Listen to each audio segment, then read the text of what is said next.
here. Yeah, we have board member Berger is in Montauk, and I guess there's some internet issues or something, so we're hoping she can join us soon. Thank you, Nancy Lynn.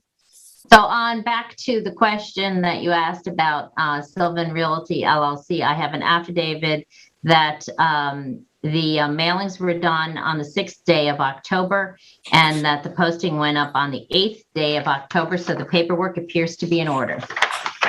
Okay, thank you. And excuse me, this is in board member Tim Brenneman's East Hampton district. Good evening, Tim. If you have a field report, please. Excuse me, Chair, if I may interrupt beforehand. Sure. I just want to double check the applicant's name when Zoom. Nancy Lynn, if you could confirm with me to let them in. Should be Rick Whalen. Rick Whalen, right? Yeah. Thank you. I had a little bit, I apologize. I just want to acknowledge I had a little bit of a technical difficulty starting the meeting and we're up and running, but I don't see him in the waiting room. He was in the waiting room, but he's not presently. Okay. Well, we can't begin without him. Here he is. Hold on. Here he is. Thank you very much. Sorry about that. Thank you very much. Sorry for this little road bump. No problem.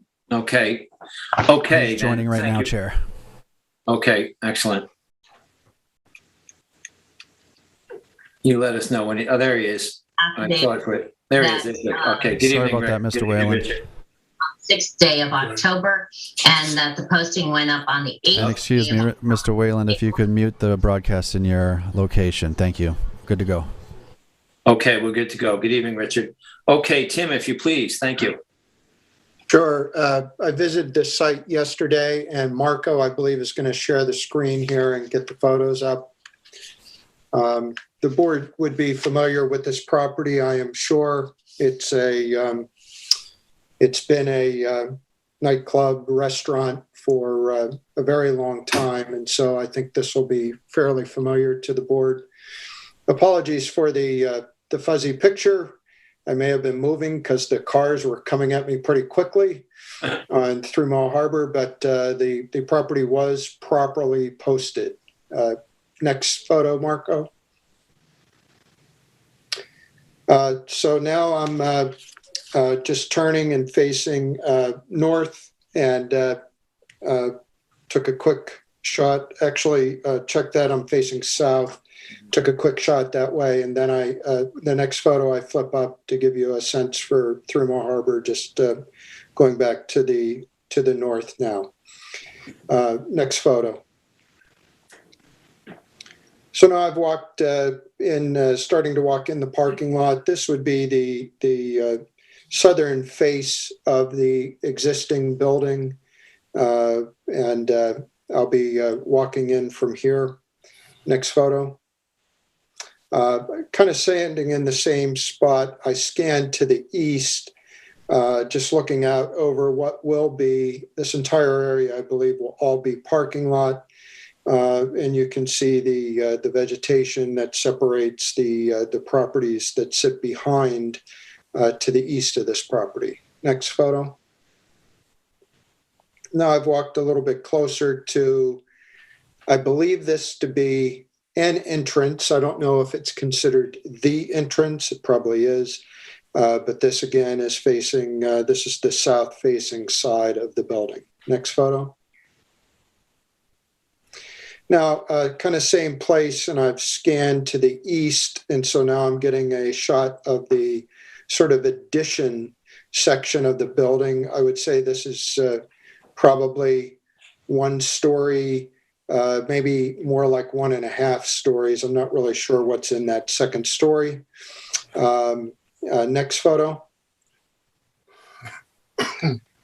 Now I'm walk to the rear of the property, and this is a quick shot as I'm peeking around the back. So I peeked around the back and took a photo here.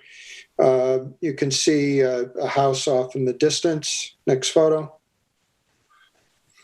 I'm sorry, this is the one in the back. That last one, I was actually looking directly east at the building right across from where this building sits. This I'm just giving a quick shot. So if you go to the far east of your survey, I'm looking at the survey, by the way, dated June 22nd, 2021. So this would be the far eastern portion where we have that 7 foot 8 inch clearance between the back of the property and the back of the structure here. Next photo.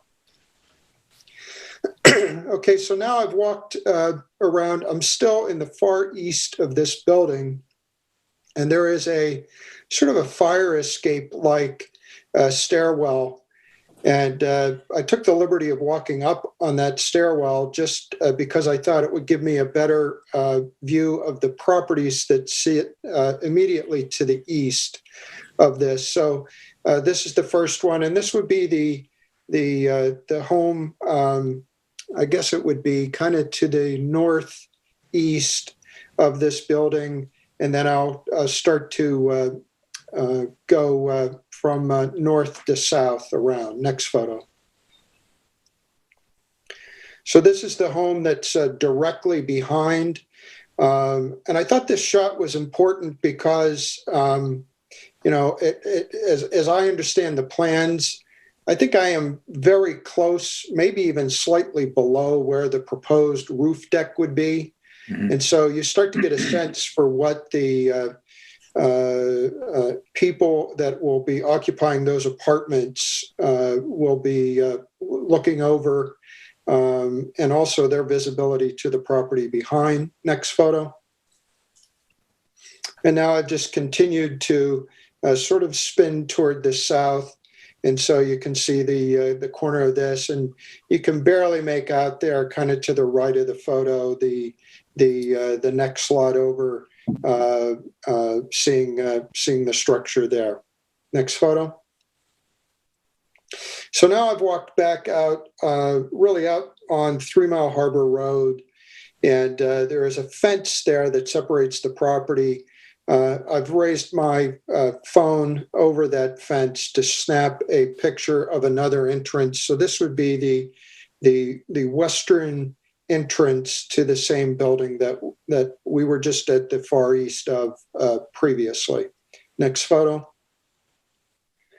And now just because it's right beside this building, I snapped a quick photo of the building that is to the north of this structure. Next photo. And this would be the separation between the property that we are dealing with tonight at 44 3 Mile Harbor, and then the separation between that and 46 3 Mile Harbor. I think that's the last photo of my field report. Tim, thank you, Tim. I have a quick question. That one shot where you said you climbed up the fire escape, were you looking down into like an outdoor garden or something there?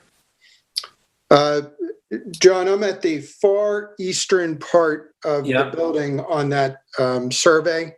Mm-hmm. And this would be actually the house. I believe this would be Milton M. George on our survey. Mm-hmm. So it would be directly behind. Marco, I think it might have been 1 or 2 photos before this. Yeah, it might be the next one. So John, I'm kind of just directly above this, looking at what's behind this shed door that's directly in front of us. Oh, I see. Yeah. So Marco, next photo. There you go. So you can kind of see that door at the bottom of this photograph, and this is what I'm looking at. This is really separation of the back property, and I believe I'm onto the property behind us at this point. I see now. Yeah, it's sort of that fenced-in area back in there. I'm looking at the survey now. I see. Yeah. Okay. Thank you, Tim. Board members, any questions for Tim on his field report? Oh, okay, I'll take that as a no. So let's go to the agent for the applicant, Richard Whalen. Good evening, Rick. Good evening, John. Board members, are you able to hear me okay? Yes. Yes. Okay, great. Thank you. So my name is Richard Whalen. I'm the attorney for the applicant, Sylvan Realty LLC. There may be another couple people who would want to speak tonight on the phone on our behalf. The One of those is the architect for the project, Pamela Glazer, and second is Rick Van Benscoten, who is the owner. He's essentially owns Sylvan Realty LLC. Certainly, Pam is available for architectural questions should there be any that you have that I can't answer. Let me just, before I begin, I'll just refer to Member Brenneman's photographs. The existing building is a one-story building, but as I recall, in that very eastern end, there's sort of a second-story sound room, and I think that there, as I recall, there is a like an emergency fire access or whatever with a balcony or landing on the outside of it. And I think that's where Member Brennan was when he took those elevated photographs. Mm-hmm. So the property we're dealing with, it's 44-3 Mill Harbor Road, East Hampton. The variances that are needed, they are correctly stated, I believe, in the public hearing notice. I'll talk about the number of parking spaces a little bit later on, but I do believe the number of the 11 space variance is correct. Overview of the application. So this property is, it's been used for some 70 years. The original building appears to have been built in the early 1950s. I can tell from aerial photographs it was built before 1954, so it appears to be around 70 years old. It was originally built as a bowling alley, but then later on it was transitioned to a restaurant, bar, and nightclub, and those all predate town zoning. It's today treated as a legal nightclub use. It is essentially, except for that one area I talked about in the second floor, that sound room, it's basically a one-story building. The existing floor area is 5,903 square feet. The applicant is proposing to convert the first floor to both enlarge the building and make a conversion and change of use here. So the application would result in a first floor retail use and a second floor office use. It could be one office, would be a large office. It might be two. That is not yet determined. It would then be a two-story building. The total GFA with the completed building would be 12,421 square feet of GFA. That includes 6,883 square feet on the first floor. That would be the retail space, 6,883 square feet. Around 400 square feet of that is actually occupied by stairway and an elevator to the second floor. So the usable retail area is under 6,500 square feet first floor. The second floor would have 3,178. There we go. By the way, north, the upper part of the drawing is pretty much due west. The lower part is east. So if I refer to north, to west or east, it's sort of like referring to the top or the bottom of the drawing. So again, top is west, 3 Mill Harbor Road is at the top, and east is at the bottom of that site plan drawing. So the second floor would consist of a 3,170 square foot office area. Now, about a fifth of that, actually you can see right there in the plans on the upper left, around a fifth of that, the office area is at the top half of that drawing, if you will. It says proposed office space. The right-hand corner of that is lavatories, bathrooms, and an exit stairway to the outside. So kind of the lower right quadrant of the office space is not actual office. Then there's the waste in the middle, called the waste of the center part of the second floor. That consists, you see that square area? That's an elevator, and you can see the stairs coming up or going down to the first floor. Immediately to the right of that is a hallway or corridor that goes between the entrance to the office area and the entrance to the two workforce housing units, which I'll talk about in a moment. And then that area to the right of it, again, we're in the waste, if you will, with the thin X square drawn through it. That's actually an atrium. So that is usable floor area at the first floor level, but it's open to the roof above. So you would look down kind of from the corridor that is to the north or right of the stairway elevator area. And then at the bottom of the drawing, which again is to the east, there are 2 apartments proposed there. They're each 1-bedroom apartments. They are going to be limited in terms of the town's workforce housing standards, so they'll be rent restricted, obviously intended for local working people. Each apartment is around little under, I think it's 696 square feet. Actually, it's right there on the drawing, 696 square feet per apartment. Finally, at the bottom of the drawing, due east, there's a you'll see it says proposed rooftop deck, 594 square feet. That would be divided between the two apartments so that each apartment would have an area where they could go outdoors and, basically have an outdoor terrace area. The building, the need for there is the most substantial variance, I think, is the rear yard variance from that roof deck to the neighboring property line, which is only 7.8 feet. That's because the existing building, we're using the roof of the existing building at that point. That existing building has been 7.8 feet from the neighbor's property line for, the last 70 years. This application's been before the planning board for about 2 years. It needs site plan approval from the planning board. I have been participating in those meetings. I would say the planning board seems to be satisfied with the overall design and layout of the property and with the requested variances.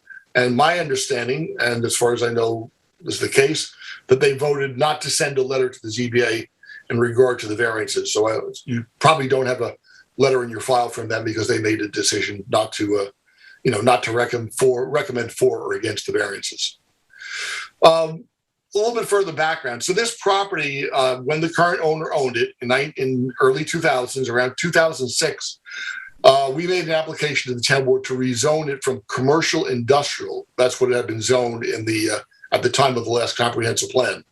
Subsequent to the comprehensive plan, the town board agreed to rezone the property from CI, or commercial industrial, to the current zoning classification, which is NB, or neighborhood business. The property owner at that time agreed to and did file a declaration which provides for the following. First of all, when this property is finally converted to a new legal commercial use with planning board approval, and that use is essentially completed, then the property can no longer be used for nightclub here or in the future, because nightclub, remember, is an allowed use in the neighborhood business zone.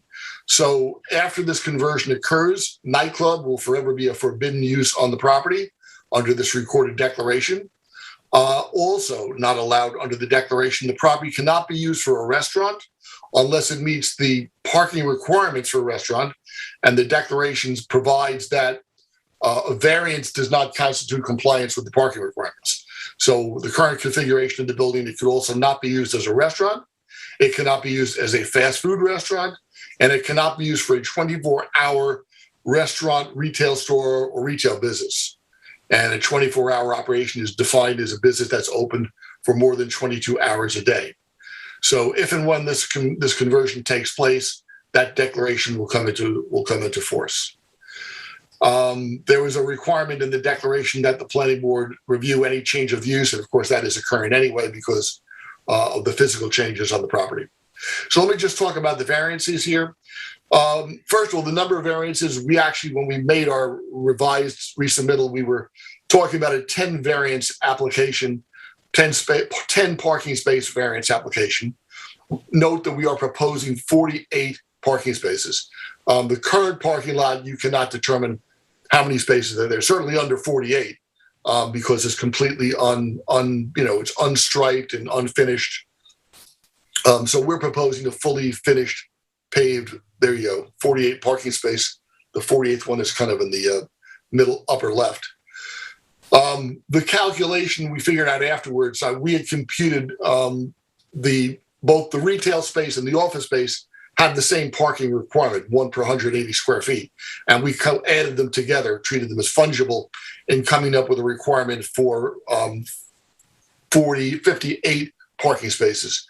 But I think the correct way to compute the parking is you should treat each use separately, even though in this case they happen to have the same parking requirements. So bottom line is I agree that 59 parking spaces are required, and therefore we do need an 11 space variance.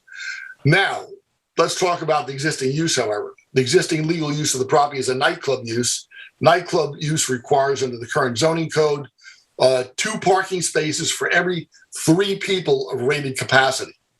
The existing building is rated as at a current capacity or current rated occupancy of 307 persons, 307 people in the entirety of the building. That in itself would require 204 parking spaces.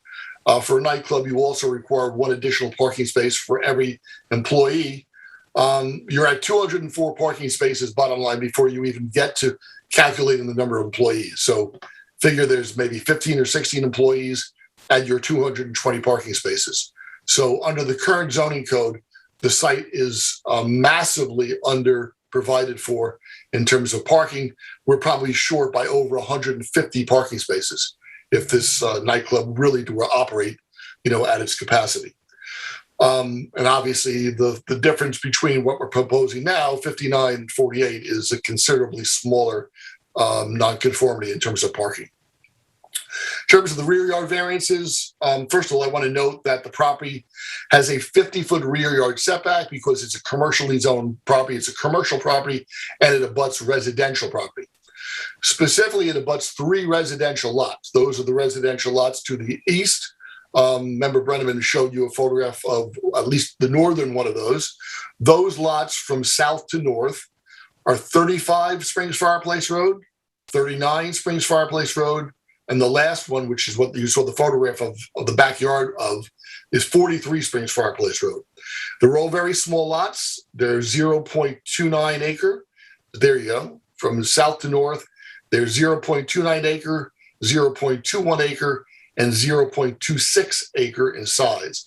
You can see the northern one of those, which is the only one that actually abuts the setback record variance for the apartments and the apartments terrace outdoor deck.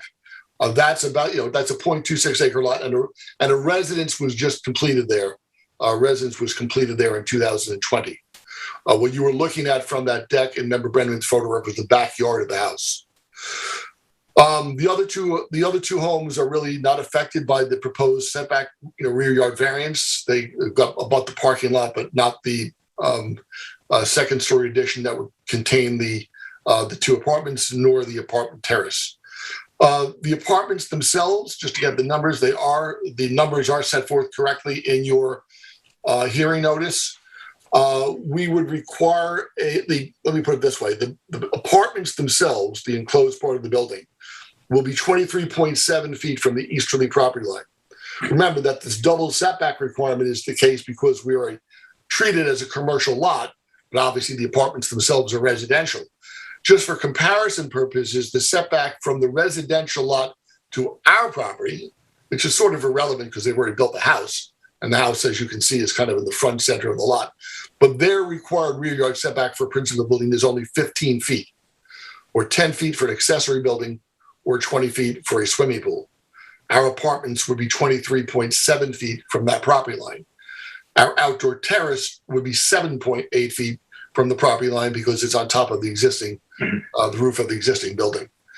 So, I'm not going to go into the additional detail of it, but you have in the application a 6-page addendum which goes down the criteria for compliance with an area variance, and I'll just refer you to that. I mean, I think it's set forth fairly well. Why I think all of the variances that we're seeking are warranted. My last point, I just want to note that if this project is approved and goes forward, and obviously we hope it will, there'll be substantial improvements to this site. Number one, the parking lot, which is currently undefined and gravel, will be completely redesigned, striped, paved. It will have a brand new modern drainage system. Right now, there's no drainage in the parking lot, and as far as I know, no drainage for the building itself. So the entire parking lot and the building itself will, of course, be provided with proper drainage. There will be only one entrance or exit onto 3 Marlborough Road at the sort of the southwest corner of the property. So that's well away from the Oakview Highway intersection. There'll be extensive landscaping both along 3 Marlborough Road and backing up to the residential lots on our east. Obviously, southern to the south of us is town property, the Sherrill Triangle piece, which is wooded.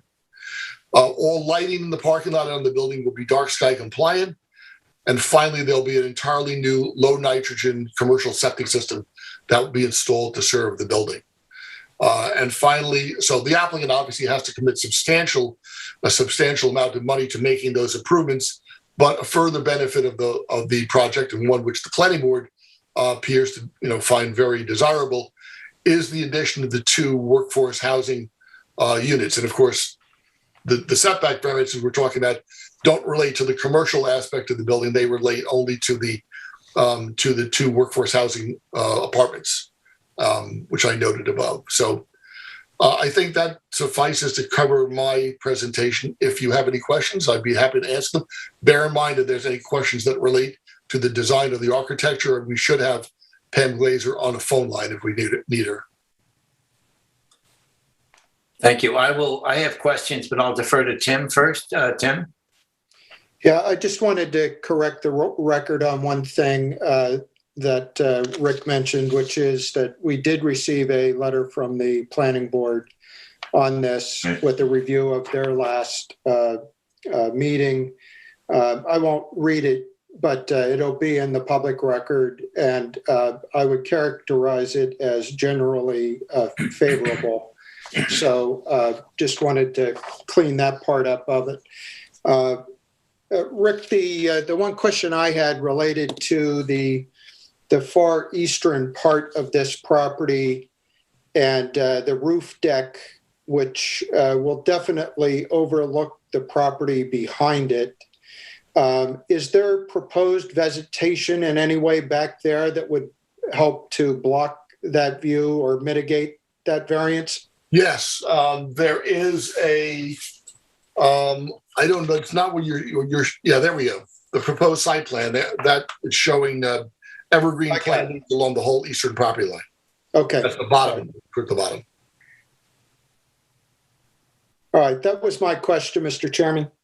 Okay, thanks, Tim, and thanks for clarifying that. Yes, I saw that letter as well. We all did.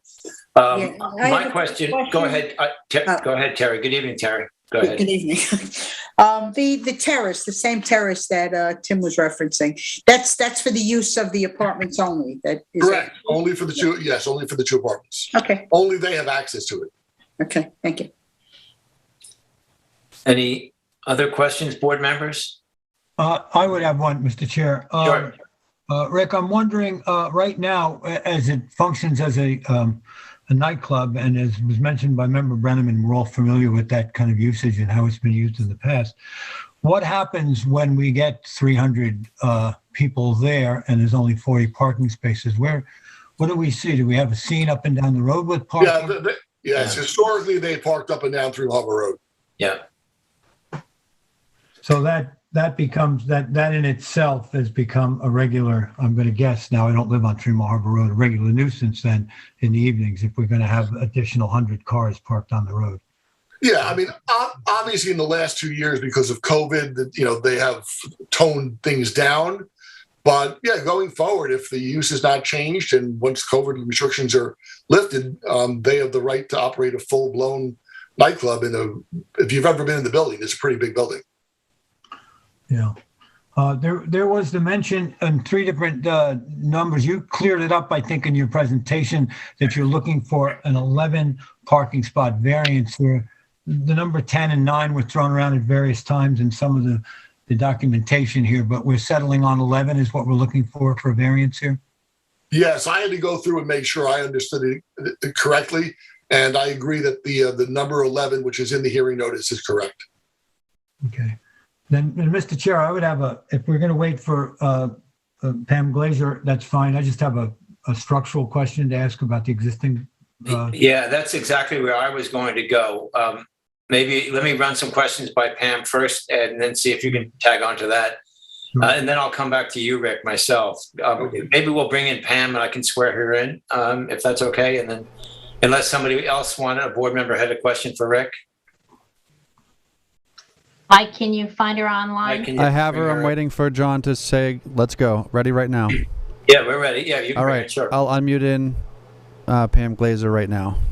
Yeah, she could have been unmuted anytime, but that's all right. I hope she was able to listen, I'm sure. Let's see. I'm listening. Okay. Are you there now? You're there now. Great. Okay. Yeah. Good evening, Pamela. Good evening. I will go ahead and swear you in. Do you swear or affirm to tell the truth, the whole truth, and nothing but the truth? Yes. Okay. I'll take that as a yes. Thank you. Right, and let us know. Yeah, now we can. Yeah, and let us know if you can't hear us or something like that, Pamela, please. So I have a few questions here, and then it'll go back to Rick, I'm sure, and Ed does as well. So Pamela, first of all, does this building, I'm not certain, it seems like it might be a single-story, very old masonry building. Does this have an existing basement? Yes, it does. And how deep is that basement? I'm not 100% sure, but it looks to be a standard 8 feet. And what's the composition of that basement, the walls? The walls are most likely concrete block. Right, so what I'm getting at here, this is a massive amount of work here. And you've got big cantilevered overhangs for the second floor habitable areas. This is a very thin set of plans. There's no structurals and there's major large spans. Either you're using a lot of steel or there's going to be a lot of additional columns. But what I'm getting at, first of all, do you intend on tearing this building down, the existing building? No, we don't. We do not. And yet, do you feel that this existing, what are the sidewalls made out of, please, on the first floor? On the first floor, the sidewalls are wood and glass. Has anyone done any probes to see what condition they're in, or the studs? Are they 2x4s? Do you have any idea what's going on there? No, at the moment, I don't know. We've been working very hard on getting the site plan established, and less emphasis on the building itself, because like I said, for 2 years we've been working on the site plan, and we started off with an entirely new building, and then we're now down to reusing the existing building. So there still is quite a bit of probing that needs to be done, but this kind of adding an additional floor on top of an existing building is done many times. We're sure that we can add footings and columns where necessary. So structurally, we'll be able to work it out. I'm very confident of that. Okay, because again, as Rick knows, even more than you, when we're giving variances, whether it's residential or commercial, these are some very serious pre-existing non-conforming setbacks here. And if this building is going to end up being 95% put in a dumpster, as I can't imagine it isn't more cost effective to do that, frankly. And you know that from experience as well, I'm sure. We would typically like to see a new building designed to better meet the setbacks. And I'm concerned that if this is approved, we find that 95% of it does go into a dumpster because the footings aren't, I can't imagine there's much there. It's a very old building, and it was never meant to have a second floor on it. And you're going to be adding a lot of steel, a lot of weight, and as far as the sidewalls on the house, on the first floor, pardon me, who knows what condition those studs are. You might have to reframe everything. So what I'm getting at is it seems like that should be very clear what's going on here, because if 90% of this is going in a dumpster, you really should be designing a new building that does better meet setbacks. And so it's a big question. And I'd like to have Rick weigh in on that as well after you answer that. I don't agree that 90% of this building will go into a dumpster. This building was built as a bowling alley. It's a fairly sturdy building. Granted, we haven't done 100% of the probing that will be necessary, which will certainly be done. I know that if we take this building down, we've already explored for the last 2 years putting in new buildings with the setbacks, the required setbacks, and we cannot make this property economically feasible if we do that. And that's the case, most likely the nightclub will remain. I can't, we've tried almost every configuration there is possible, and at this point we've exhausted that, and we feel that leaving the building itself will make it more doable as a project. And therefore, we're willing to do whatever it takes structurally to get this building to work, and I believe we'll do it. It's been done many times before, and I don't believe it's going to be a problem. Yeah, I understand. I see. There is quite a large, and I do know from speaking with Marco, there's quite a large conforming building envelope, and maybe you would not have, as large a retail, and you'd have to knock down some of your parking requirements because you would not be able to get all of the parking in, or you'd be asking for more of a variance. But I just have a hard time believing that this is the type building that can support what you're proposing without doing an incredible amount of work, and especially when you don't even know the conditions of the wooden sidewalls that might be 40 years old and have probably not been maintained that well. I know the building from way back, and I know the condition it's in now. But maybe I'll let Ed speak, ask a question of you first, and then we can go back to Rick. Ed, you want to jump in? Yeah, Mr. Chair, you really covered very well what I basically had for concerns. What's the condition of the structure as it exists now? And I would go back to where you started, and that is the basement, and work our way up. It's a block foundation we're supposing here that's 70 years old.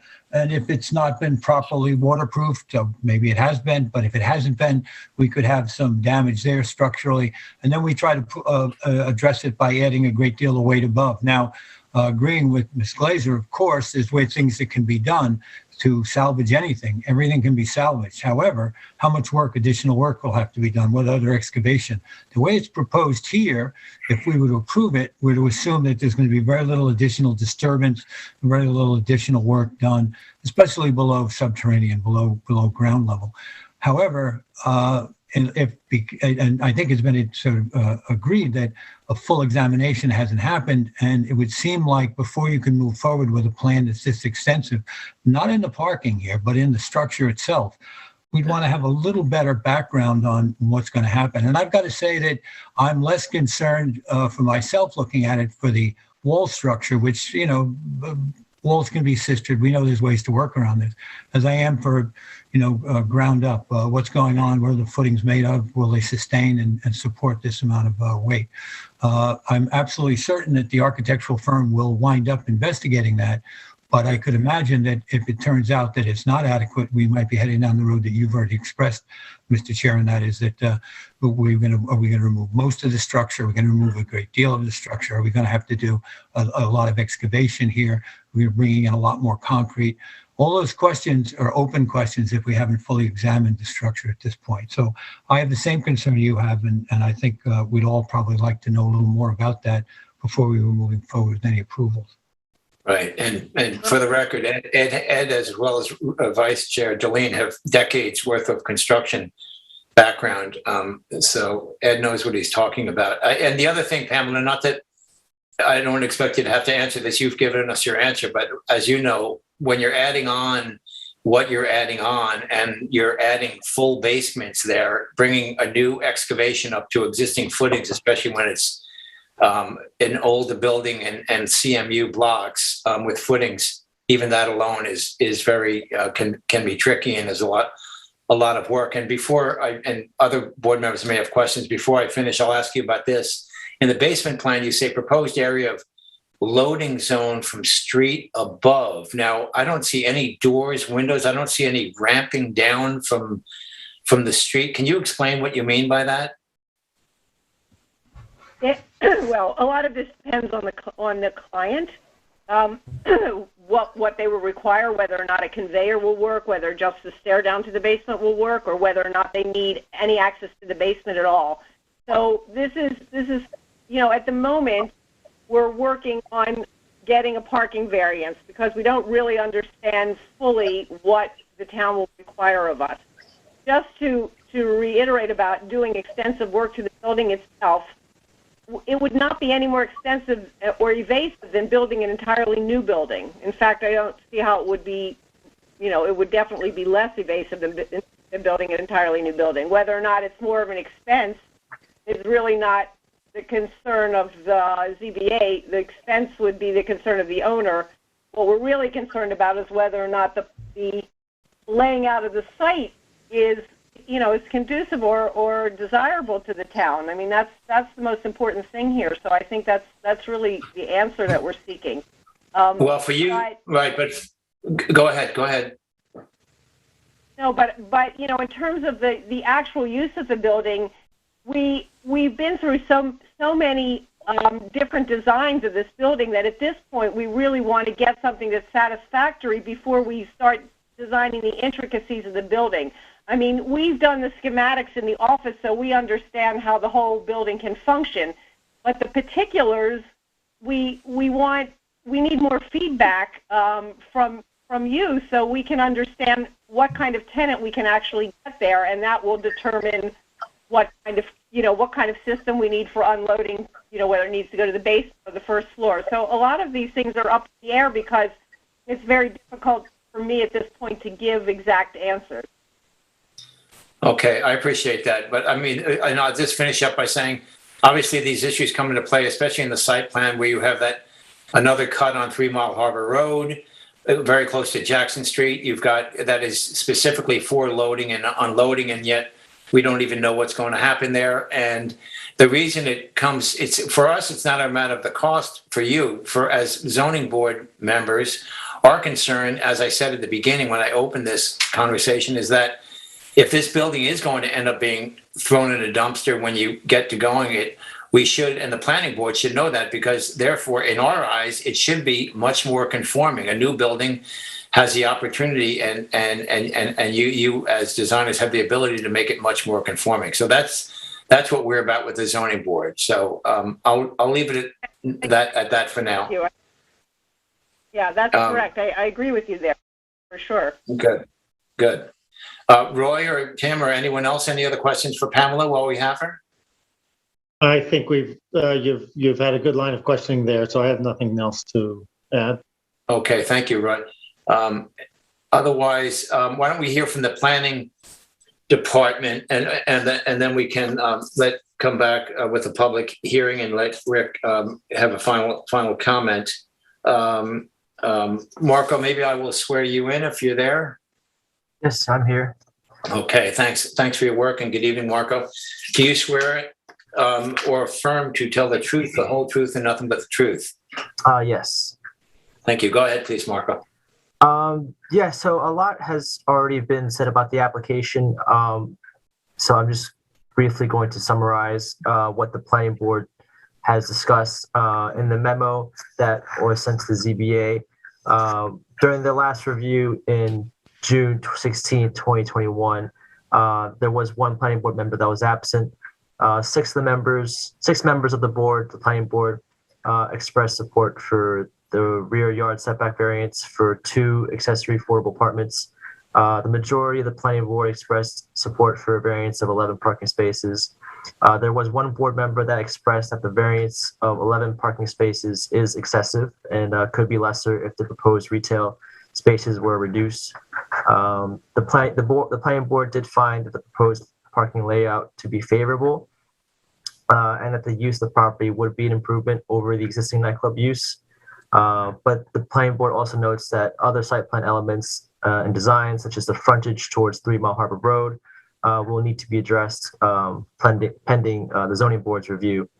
As you can see on the site plan, there is a substantial amount of design that's also located off the property line, and it's in the right-of-way of 3 Mile Harbor Road.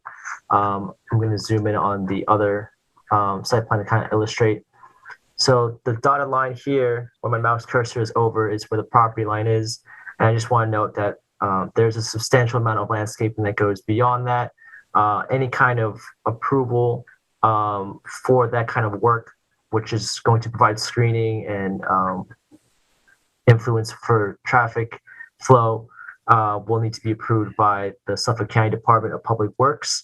It is noted that the county is working on a plan to reconstruct the curbing and the sidewalks along 3 Mile Harbor Road. So there is a capital project there that could have an influence on the way this is being designed. I do have other photos here that I can share just to give some sense of scale. And also, let me just put that on here. These photos were taken at different points of time, but they were much earlier. So this would be roughly the location of where the first entrance would be. You can notice that the topography, the road sits higher up from the property. And so that is something to note of. This is another side view where you can kind of see the differences in elevation there. And this is facing south. So this is kind of roughly the entrance here. So it would be a turn in from the south going north, and then the exit would also be roughly here as well. And you can see the level of sight lines that are roughly in this location at the moment. This is just another view from the other corner of the property. This is the north western corner. So you can see this would be roughly the loading dock area. And that could have an impact on the way traffic flows. This is the intersection that is Oak and Jackson. It's very close and is also noted to be very busy intersection. And this is from across the street, so you can get a sense of scale of how tall the building would stand potentially, and how it would view from the sidewalk here. That's 3 Mile Harbor Road, again, from a different corner. And that's kind of the comments I have. Thank you. I have a quick question, Marco. Sure. Was there much discussion with the planning board on 3 curb cuts here? I find it hard to believe that they're so comfortable with these 3 curb cuts, especially the 2 for the parking. I mean, and again, we're not the planning board, but if parking number 23 were given up or moved somewhere else, and that became the loading, you could eliminate the loading in the 2 curb cuts. Was there much discussion on that with the planning board? In regards to discussion about the curb cuts, originally there was discussion, but as noted, and I think Pamela kind of noted this earlier, there is a lot of, I think, uncertainty about what kind of tenant would be in the building, what kind of uses that the tenant would need. Also, a large influence in the decision-making would also depend on Suffolk County. Given that these curb cuts would have to be approved by Suffolk County, there's no real way to know what they would think until they have a look at it. And so I think the planning board took the discussion as far as they could before, the real decisions have to be made by the respective jurisdictions. We noted that for traffic flow that in terms of entrance and exit for the parking lot, we prefer to have it as far away as possible from the intersection, because that would be where the most traffic would be in terms of the passengers going in and coming out. Since this is proposed to be a loading dock, I think the general assumption here is that this would be used less frequently, and so it would have possibly less influence. It should have less influence in terms of traffic. But that said, that's the extent to which the planning board really could take it as far as they could before other comments and other decisions really have to be made by zoning board and Suffolk County. All right. So one last comment, then I'll stop. Is that if this board were to grant these variances and then the county were to deny some of these improvements along 3 Mile Harbor Road, then you would actually have parking spaces 48, 47, 46, literally touching and just feet away from the right of way, from the property line. But so yes, in terms of the property line, that they have not had any approval before they came to us for that sort of thing. But go ahead, Marco. No, I'm sorry to interrupt, but yes, you are correct. 48 is pretty much proposed to be on the property line. These spaces here are quite close to the property line. And there's just a substantial amount. I think that most of the changes in elevation are just beyond that. So if I were to kind of line it up with where the photos I show, let me pull it back up.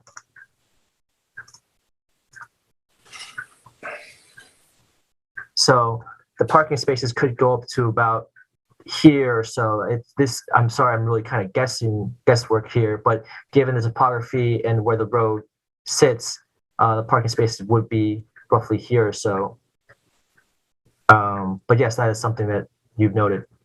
Right. That's right. correct. Okay, board members, any questions for Marco? No. Okay. Oh, thank you, Marco. Let's go to the public. LTV, do we have anyone who wishes to comment? Yes, Chair. I see one caller. I can unmute this first caller whose phone ends in 8764 right now. Thank you.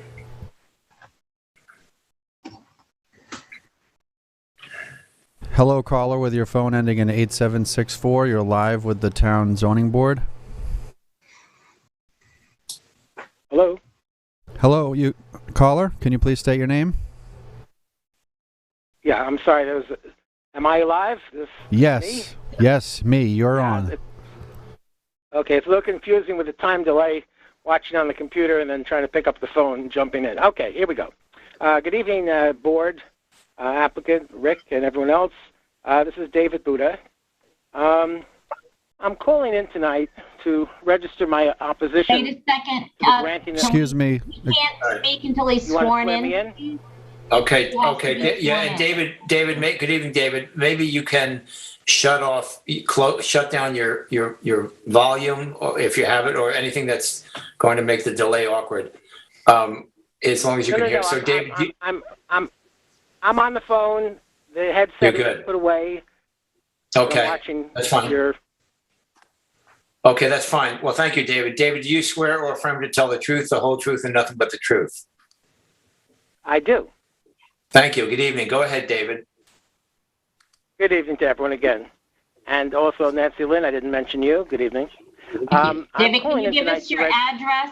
David, can I get your address for it has to be in the minutes. Thanks, Nancy Lynn. Yes, it's 6 Montgomery Avenue in the Springs in East Hampton. I live not too far off of 3 Mile Harbor, Hog Creek Road. Thank you. Go ahead, David. Thanks again. I'm calling in tonight to register my opposition to the granting of the parking and side yard setback variances sought by the applicant. Although the applicant's attorney's submission is very coherent and very well presented, in the final analysis, it should not be found to be sufficient for the granting of the variances requested. I have never understood or accepted that the proper legal standard for the ZBA to use when considering whether to grant variances that will have the effect of allowing more intensive utilization of a property than is allowed by the current zoning code is to determine if what is going on at the site is even something worse. In other words, you should not be concerned with the parade of horribles that may be existing there now with the nightclub and all of the various violations and issues that have occurred over the past. You need to look forward. You need to look at what's being proposed. You need to look at whether variances are justified under the legal standards for the new construction if and when it is permitted by both you and the planning board. Even if currently there is an even more dramatic deficiency in parking than would result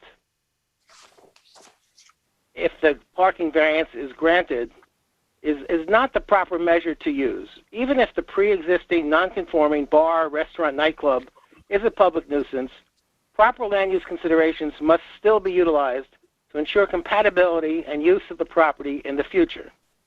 If one has lived in town for 20 years, as I have, one would have probably seen 20 or more different bars, restaurants, nightclubs, and other uses at this site during that period of time, and yet somehow there hasn't been a site plan approval granted since 2000 and no C of O issued since 2004. But that is all water under the bridge and should be disregarded for purposes of the matter before you tonight. The applicant is desperately trying to hold on to everything that it has in terms of non-conforming coverage, building coverage, lot coverage, and setbacks, especially setbacks. But fortunately, the deficient parking is not grandfathered, so that needs to be considered fresh and new. They propose to take advantage of the relaxed side yard setbacks for parking that the planning board has indicated it's willing to give them, and to place some parking on the front lot line, and to place landscaping off-site in the county right-of-way. If there is insufficient parking, notwithstanding those generous accommodations, then it should be obvious that the amount of parking is insufficient for the building that is proposed. I have the truckload. By the way, I appreciate the education, Mr. Chairman, from your comments about the structure. I would have thought and hoped that either this property would have been restored to a bowling alley, tongue-in-cheek, or a new building would be erected, centrally located with proper. David, can you stick to the point? Can you stick to the point? You're running over 3 minutes. Okay. A much better design could be accomplished, and by refusing to give unwarranted variances, I think that you can encourage them to rethink this project. The side yard variance for the patio of the apartments overlooking the new residence that was constructed at 43 South Springs Fireplace Road is really an intrusion on that residential neighborhood. And I really think that the inclusion of the 2 workforce housing apartments, which frankly was at the suggestion of the planning board, is really ill-considered. I would hate to think of people living in an apartment above a high intense usage, food store, offices, running late into the night. The noise and traffic and trucks unloading is really not the appropriate place to facilitate having workplace housing. So I really think that that aspect of this project should not be allowed or supported by the granting of side yard rear setback from the existing residence. So okay, David, I think, David, hold on, please. You know, we always hold people to the same standard, and you, as a speaker, you get 3 minutes, and I think we've given you like twice that. So I think we're going to have to take your comments at that. Okay, David? I appreciate that. Thank you very much. Yeah. Thank you. Is there anyone else? Michael from LTV? No, Chair. There are no other callers from the public. Not be even needing a variance if you were to hold to the existing building. So it's, again, going back to the planning board, again, by adding on all of this extra square footage, you know, that's creating the variances. But I'm just putting that out there. I'm sure I hope you've talked to the planning board about that. But just so you know, I understand that, and I think the board understands that with not adding on the additional spaces to an existing building and renovating this building, you would only need 34 parking spaces, just for the public's knowledge. And now go ahead, Vic, if you want to close this out with a final comment, and then we'll move on. All right, well, you have both board comments and also the comment from David Buddha. I have a bit of ground to cover here. So let me try to hit it as efficiently as I can. Mm-hmm. First of all, David Buddha's comment, good planning. Of course, you look at existing conditions and whether you can make them better. The idea that you ignore existing nonconformities and just pretend they don't exist and don't take that into account is just not only unrealistic, but it would be stupid. And the planning board certainly understands that. The planning board understands the history of the property, the current uses. They obviously think that this project is making the site a better site. In terms of the impact on the residential neighbor to the east, for example, if the residential neighbor were influenced or felt that they were going to be adversely affected by the variance for the outdoor patio for the 2 apartments, I would expect them to make their own argument and not leave that to Mr. Buddha. I'm pretty surprised that David Buddha would say that it's not a good idea to have workforce housing around here. I think anyone who lives in this town knows how desperately we need affordable housing of all kinds. And while this might not be the most ideal place to live, hey, there are urban apartments on Long Island in the New York metropolitan area that are far, far, far more impacted by what goes around them than this is. I'm sure these apartments, when they're done, will be quite livable. In terms of the impacts of the issue on 3 Bob Road, first of all, I want to point out there is, for people using the complex or the building, there's only one entrance and exit, so you got one access onto 3 Mojave Road. The other access is for only for pull-in for truck unloading. as Pamela pointed out, we don't have a tenant for either the retail space or the office space. So final decisions in terms of the design, the applicant can't make those yet. The planning board is aware of the issues with regard to that loading space. They're not necessarily completely on board with it. What they want is feedback from the county. Now, the client has an engineering firm that is dealing with Suffolk County DPW. I don't know where that stands. Pamela may have some more information than I do. But if Suffolk County doesn't approve it, then the site will be redesigned. If Suffolk County doesn't approve some landscaping within their right-of-way, then the planning board, may say we want some changes to the site plan. That might require reconfiguring the parking lot. I do think the county is likely to allow some landscaping. Right now, there is green area between the edge of our property and the edge of the actual road. So I think it's realistic to expect there'll be some landscaping there, and that the county will approve that. But as I said, with regard to that truck loading area, if you go around town and look at all the generally pre-existing non-conforming retail stores in East Hampton town, whether they're wet retail, grocery stores, dry retail, and look at the confusion. Yes. I have to tell you, you get 10 minutes, and most of it you use in the beginning. So I do get the chance, John, to respond to questions. I know, but you don't get another 20 minutes, Rick. John, I'm not taking 20 minutes here. Well, you've used about 7 of them already.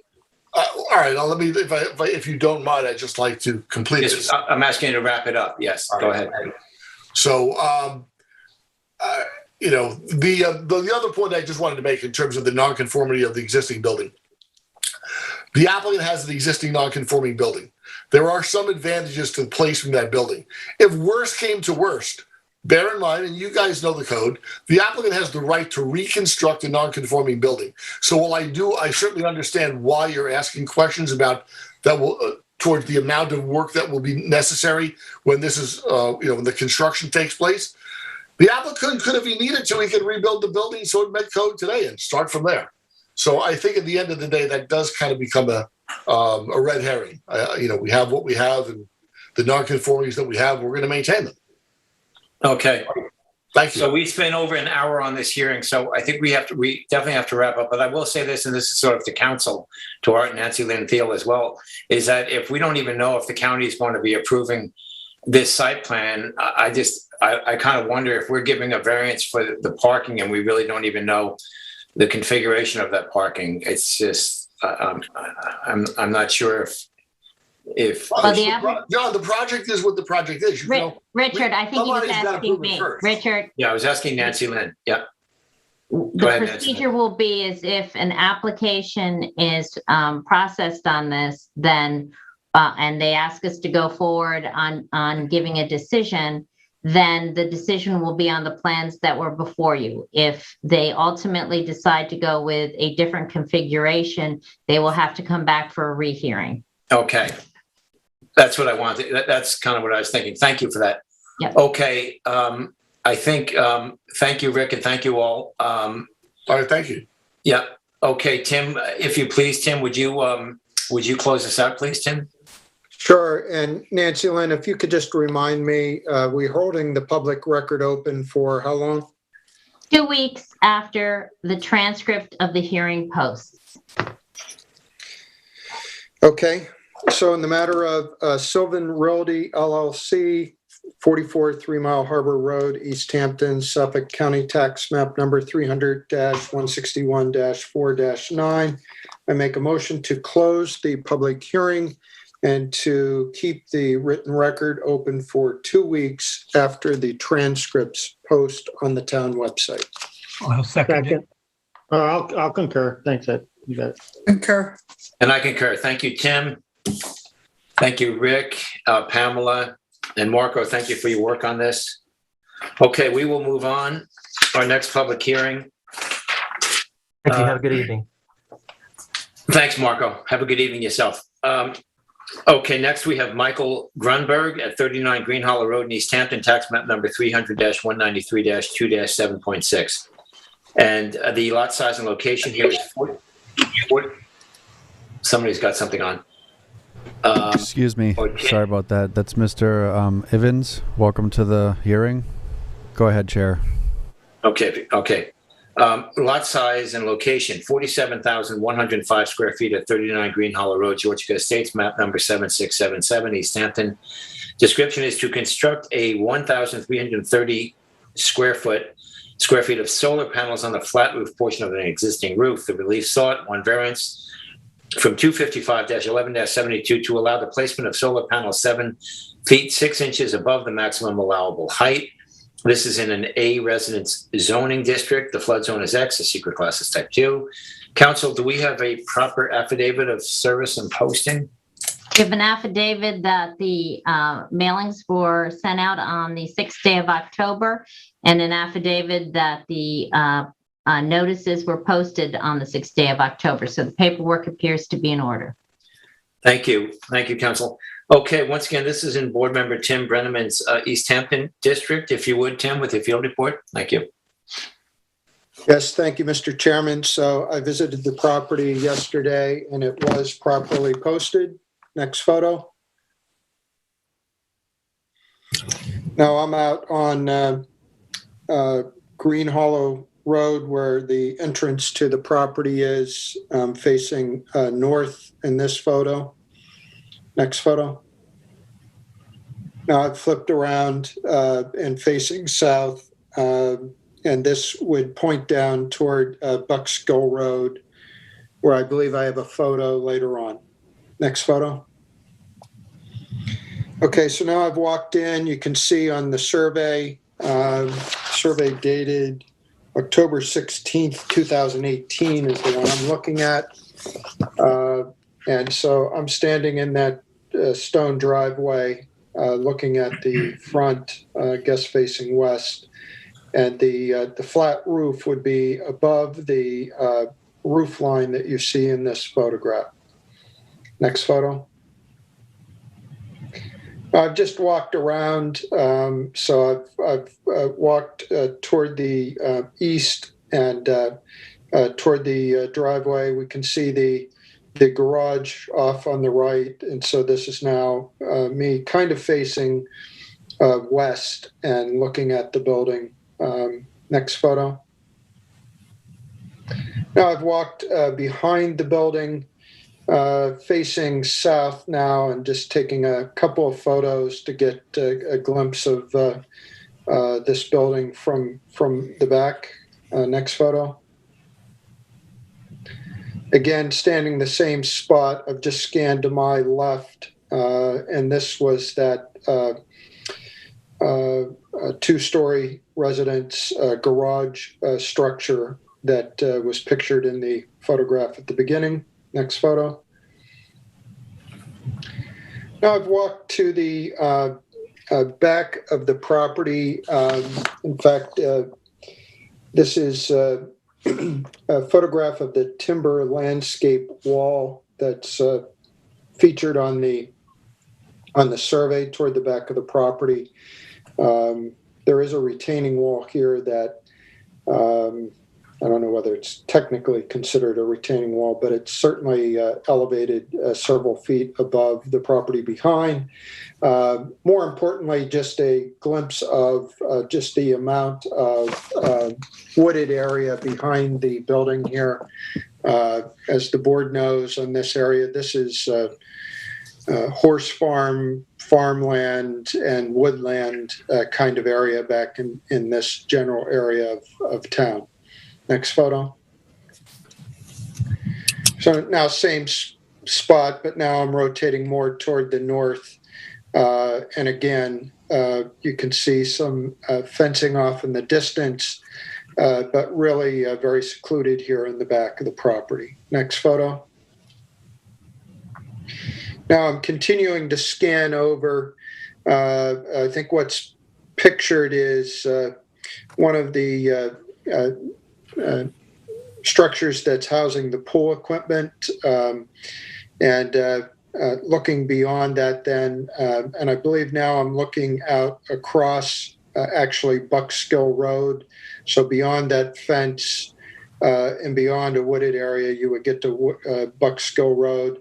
And you can just make out the neighboring property on the other side of Buckskill Road, to the north of Buckskill Road here. Next photo. Now I've gone back around. I'm to the north of the property, facing east. So I'm on the other side of that two-story residence structure on our survey. And again, just took a picture here to give a sense for scale and also the fencing along the back. Next photo.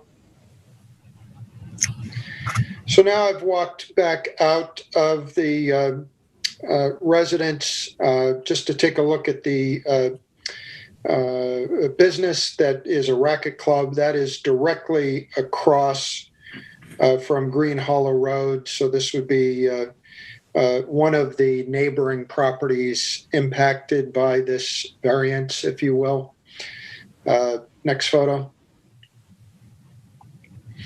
Now I've gone farther down on Buckskill Road toward the west, and I'm looking in, and this is really kind of west of our property here. You can kind of see some building back there. That's the property in question, and they've posted it out on Buckskill as well as the posting we saw in Green Hollow. Next photo. And now, and I should have just done it from Green Hollow where I was, but the other side of Green Hollow from our residence is in fact this field. And I drove down Green Hollow a bit and just popped in through the woods to take a photo. That photo is facing the building in question, just to give you a sense for again the neighbor as well as the greenery that sits between the property and the impacted variance area. And I believe that's it for me on my photo report tonight. Great. Thank you, Tim. Thank you, Tim. Any questions, board members? I do have one, and I think it's being answered by this aerial photo, Mr. Chair, and that is, I was going to ask Member Brenneman, the reserve area that sits between the structure and Green Hollow Road, is it as densely vegetated as some of the areas you showed us behind and to the west and to the north? Do you know how much protection is there from passerby on Green Hollow Road and this house? How private is it relatively? That's a good question, and I should have mentioned it is a very, very private setting all the way around. Mm-hmm. Okay. And Tim, would you say, as we know, this is a pre-existing non-conforming flat roof that's up at 32 feet instead of 25 feet with a C of O. Would you agree, Tim, that from your walking around the site with these panels sticking up 6 inches, you would see the edges of the panels, basically? Would you guess that, Tim? You know, I think depending on how far back they are, you know, the closer you are to the house, obviously you're not going to see anything. Mm-hmm. And the farther you are away from the house, I don't think you're going to see anything because you've got vegetation between you and the house. Yeah. That's my instinct on that. Yeah. Thank you. Thank you for that. Okay, let's go to the applicant's agent. I believe it's, let's see, we have, is it Tim Ivins? Is that who we have? Ivins, yes. Ivins, good evening. Good evening. Good evening. Let me swear you in unless you're an attorney. No. Do you swear or affirm to tell the truth, the whole truth, and nothing but the truth? I do. Great. Good evening. Go ahead, please. Yes, thank you very much, Board. I appreciate the time. A lot of what was just described, I think, by Tim, and the photos and as well the aerial view here is really very clearly the I think the evidence and also the way we would say ask for this height variance relief. It is, as Tim described and showed you in pictures, totally obscured from view of neighbors based upon obviously the vegetation and just the natural wooded farmland area that is on that makes up this property.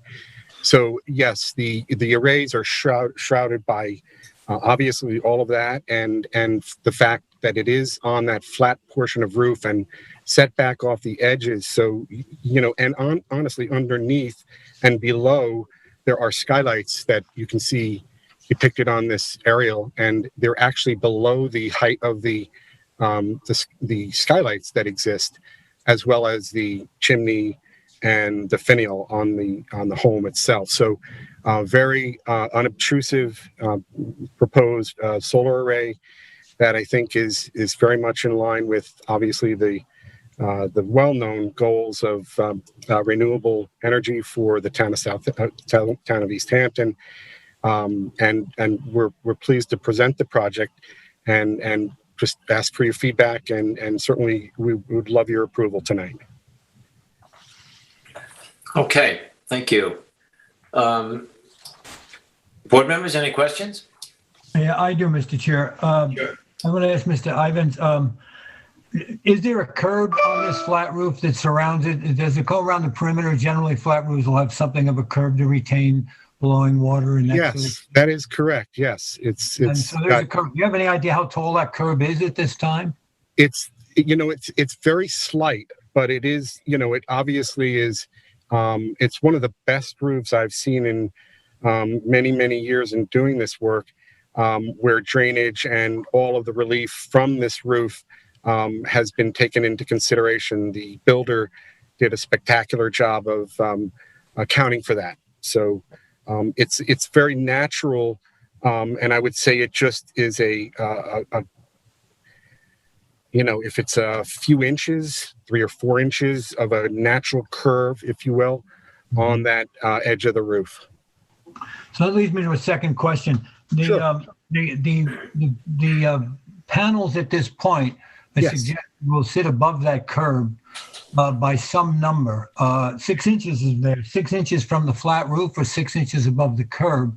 The flat roof. We'll be away from the edge of the roof by several inches. I believe it's as much as a foot back. So that's why this will be even, like I mentioned before, really unobstructed from anyone's literally view from the ground. If you were up close and personal on the property, you would never see it. And certainly with, just the natural landscape of the area, no neighbor, no owner of any property surrounding it will ever see this solar array. Yeah, I've looked through this Harvest Power LLC's drawings, and I see that they're going to mount these directly on an L bracket on the roof and not on a standoff, which is more standard on flat roofs. And that's how you're keeping this low profile. So I'm just making the comment that that detail is what's allowing you to keep this down and low.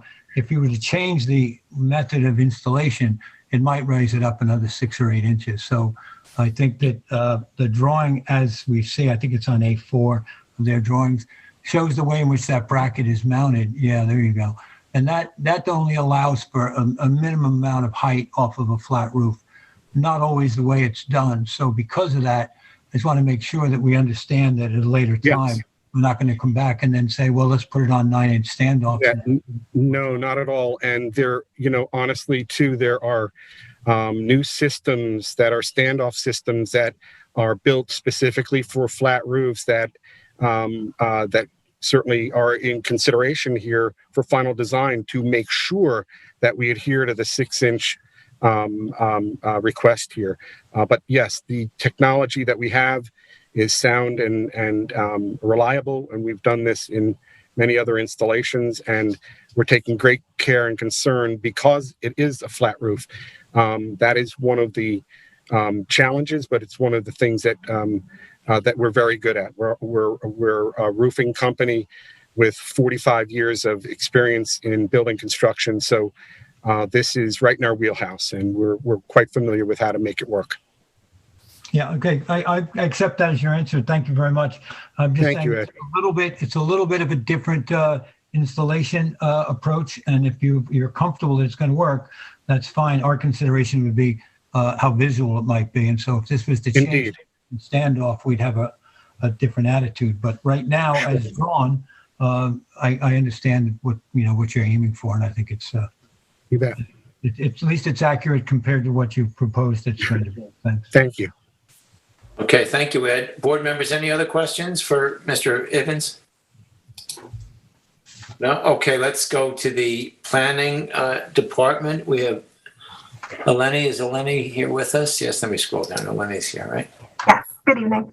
Good evening, Eleni. I'll go ahead and swear you in, Eleni.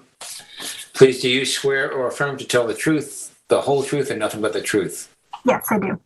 I knew you would. Thank you. Go ahead, please. Thank you. So the planning department does not hold a strong opinion regarding this application. We should note that the reason that the variance is necessary in this situation is that the solar panels are proposed to be placed on the flat portion of the roof, which is already located at 32 feet in height. If they were to be placed on the gabled portion of the roof, a variance wouldn't have been necessary because the building department allows for 6 inches of leeway. So that was the reason that we need to go through this whole process. And we just wanted to note that, that we do fully agree with renewable energy, and we do like to see that installed. It appears that this will not have an environmental impact on the conditions of the property.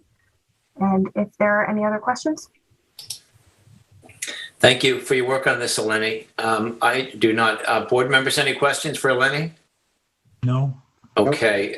Michael at LTV, do we have anyone in the public, please? No, Chair. There are no callers at this time. Okay, thank you. Tim, if you would close us out, please, Tim. Thank you. Sure. So in the matter of Michael Grunberg at 39 Green Hollow Road, East Hampton, tax map number 300-193-2-7.6, I make a motion to close the public hearing and to hold the written record open for 2 weeks after the transcript posts on the town website. Second. I'll concur. Thank you, and we'll give Tim that, and I concur as well. Thank you, Tim Brenneman, and thank you, Mr. Evans and Eleni, for your work on this application. Have a good evening. Who got the second? Who got the second? Roy, we gave that to Roy. Roy got the second? Okay. He got the second. Okay, thank you all, and we will move on next to our third public hearing.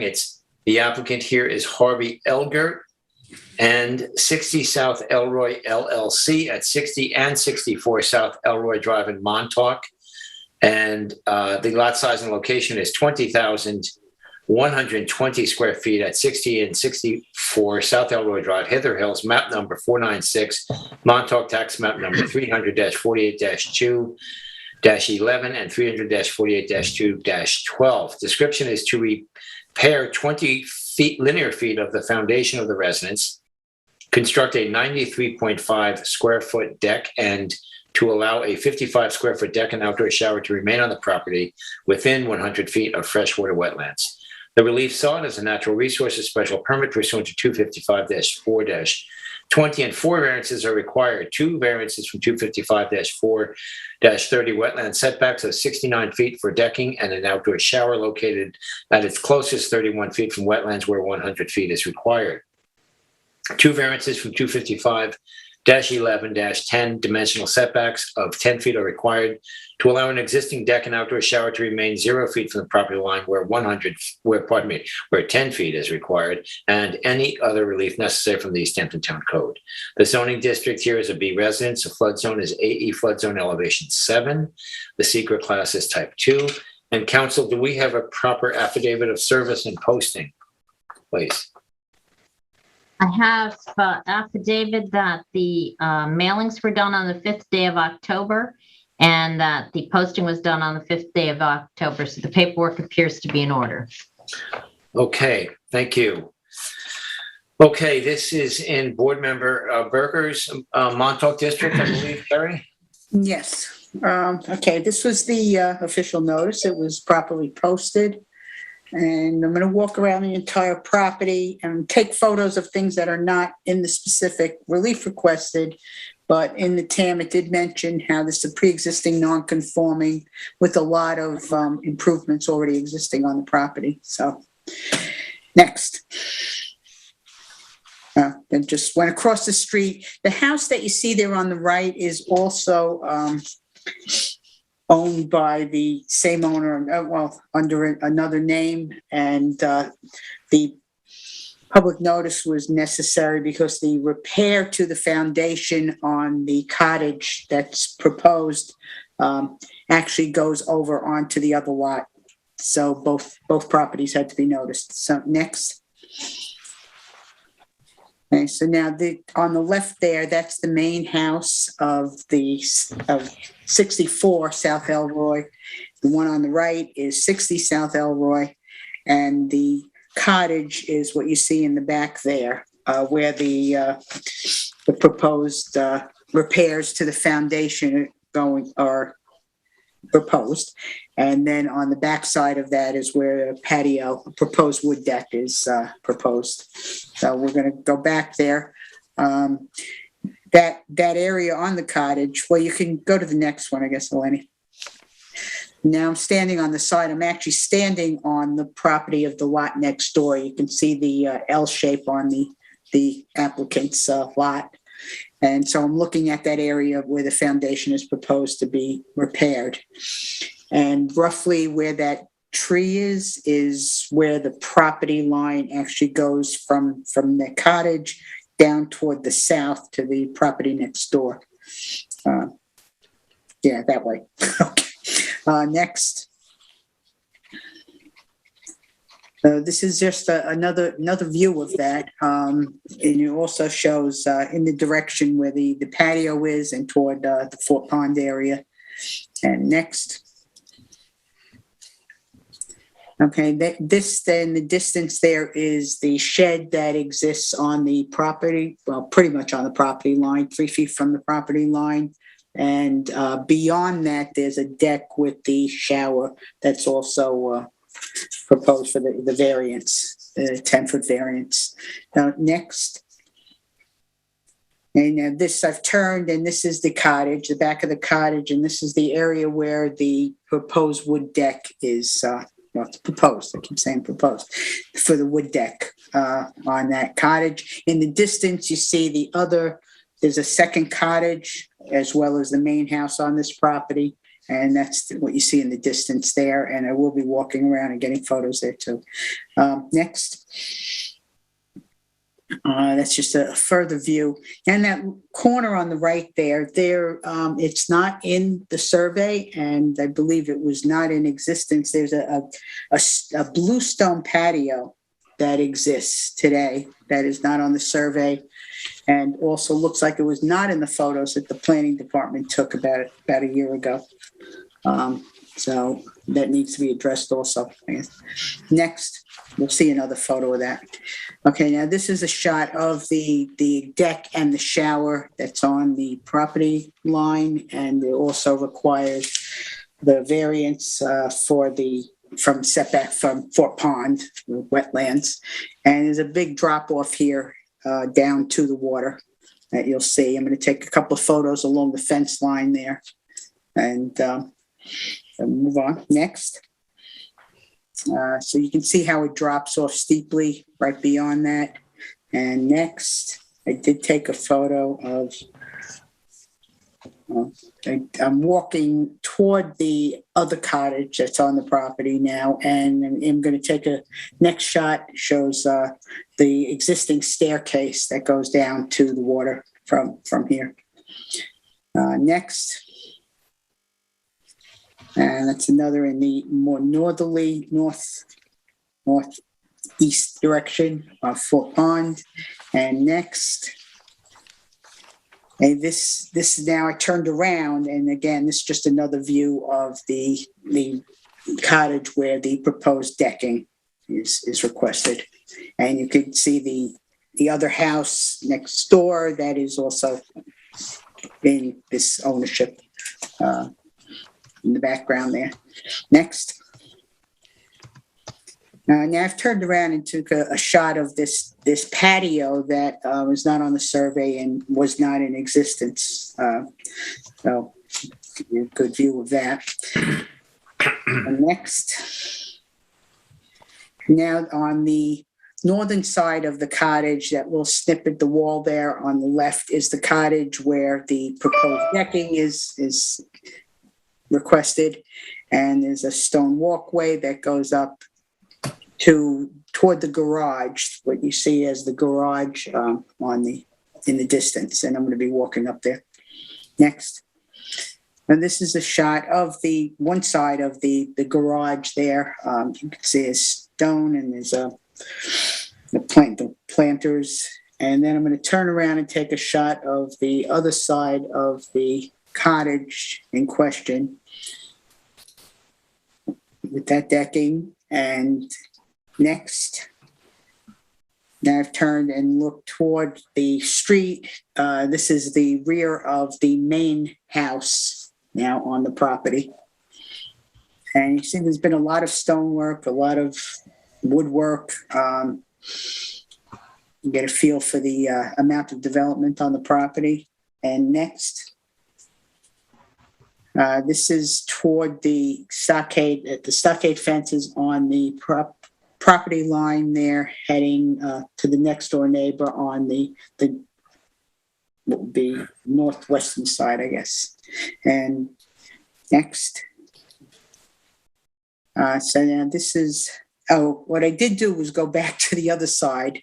So this is the cottage where the decking is proposed, just to get another shot of the front of the main house. And again, the part of the property that is next door, but not actually on the 64 property. Next. Okay, now this is a shot from, I'm standing between the main house and the property line. This is another view of the garage that's on the survey from the road side looking east. And next, and that's a distant shot down the eastern now I'm at the front of the main house. It's the property line on the northwest side there, and looking east at another shot of the garage. And I think there's one more shot. And that's just a shot of the neighbor on the other side, where it says now or formerly of Ethel Rando and Rudolph Rando on the survey. And I believe that's the last photo. Thank you, Terry. I have a question. Terry, it says frame garage. Clearly, it's not a garage because it's right. There's no garage. There's no garage door. There's retaining walls in front of it. There are a couple of doors accessing it. And what's that being used for? Well, we can ask the applicant. I think in the TAM it listed as storage. They say it's storage. So I don't know if it was ever used as a garage, but there certainly was no access to it now. Right. Okay. Thank you. Board members, any other questions for Terry? Okay. Let us move on. Let's see. We have Joel Halsey with us this evening. Good evening, Joel. Good evening. I'll go ahead and swear you in, please. Do you swear or affirm to tell the truth, the whole truth, and nothing but the truth? I do. Thank you. Go ahead, please, Joel. Sure. I was going to start off with just a slight error in the technical analysis panel. And it said that the sanitary system was probably an outdated, essentially just leaching ring, and that was it. If you were able to look at a copy of the building history for this property, you'd see that the sanitary system was upgraded in 2002. So there is an existing leaching tank and leaching area. With regards to the bluestone patio, when I started this application, and with the surveys that I was given, that was never on this property. I'm hoping the property owner was supposed to be on this call. They weren't able to be on the call past 7:30. The first hearing went a little bit late, so I'm not quite sure if they're still on the call. So I'm hoping that they might be able to address that bluestone patio and where its genesis. Regarding the foundation, this is necessary repair work that'll help you alleviate a potential dangerous situation. It's unfortunate the town does not have an easier process to repair structural aspects of buildings and other structures that might need to be repaired relatively quickly rather than, the whole process of going to the zoning board of appeals. But I do understand going through the process because, not everybody will be on the up and up in this situation. But this is a relatively minor fix to a foundation that had some, has some major cracks in it. The other two other aspects of this project are relatively small. It's a 93.5 square foot deck. This deck is located 57 feet from the wetlands. It's a very small structure, which would be hard to quantify what possible detriment it could pose to this property. The property is, obviously it's well developed with multiple structures, a garage, which I've been told that it is used for storage only. But it does not exceed the allowable coverage on this property. Yes, you'd be increasing it by 93.5. It would be increasing the degree of nonconformity of this property. But this property was developed prior to the adoption of zoning. And you shouldn't really, fault somebody for wanting, just one small addition to a property that although they didn't develop, was developed prior to the adoption of zoning. And they adopted those nonconformities when they purchased this property. The outdoor shower, although very close to the wetland and the neighboring property line, is abutting, essentially right on the property line, is a convenient appurtenance that is used for only 3 to 4 months of the year. And that's what it is. It's a simple outdoor shower. I'm not sure how many of the board members have an outdoor shower, but outdoor showers aren't really used like an indoor shower. They're used, you go in, you rinse off in it, from the beach, from if they're out kayaking, paddle boarding in Fort Pond, maybe they're swimming in Fort Pond, and they come up and they rinse off in the shower and they go about their business. But again, it's it is not what you would use as like an indoor shower that's getting a lot of use year round. Again, it's used 3 to 4 months out of the year. The applicant is willing to install a dry well to reduce the amount of limited runoff that would be coming in. That could be, coming from the shower. Beyond that, that's all I have to add right now. And I'll be happy to answer any questions the board might have. Well, it's 100% variance for that shower, and there's an NRSP requirement here also. So if you can address how you think the shower or even the decking, it's a considerable variance. Doesn't impact the environment negatively at all. Well, I mean, I'd like to know how the decking will impact the environment negatively. It's decking. It's gonna increase the runoff a little bit. Again, decking is wood boards that essentially will absorb most of the wood, and other of the water. The water is going to run through the cracks in the wood. So it is increasing the coverage, but it's not going to be creating a sheet of water running into Fort Pond. The area is used right now as it's not going to, it's used right now, it's a grass area. Whether it's grass or decking, I don't see, how can be quantified to be that much of a detriment to Fort Pond. It's a 93.5 square foot deck.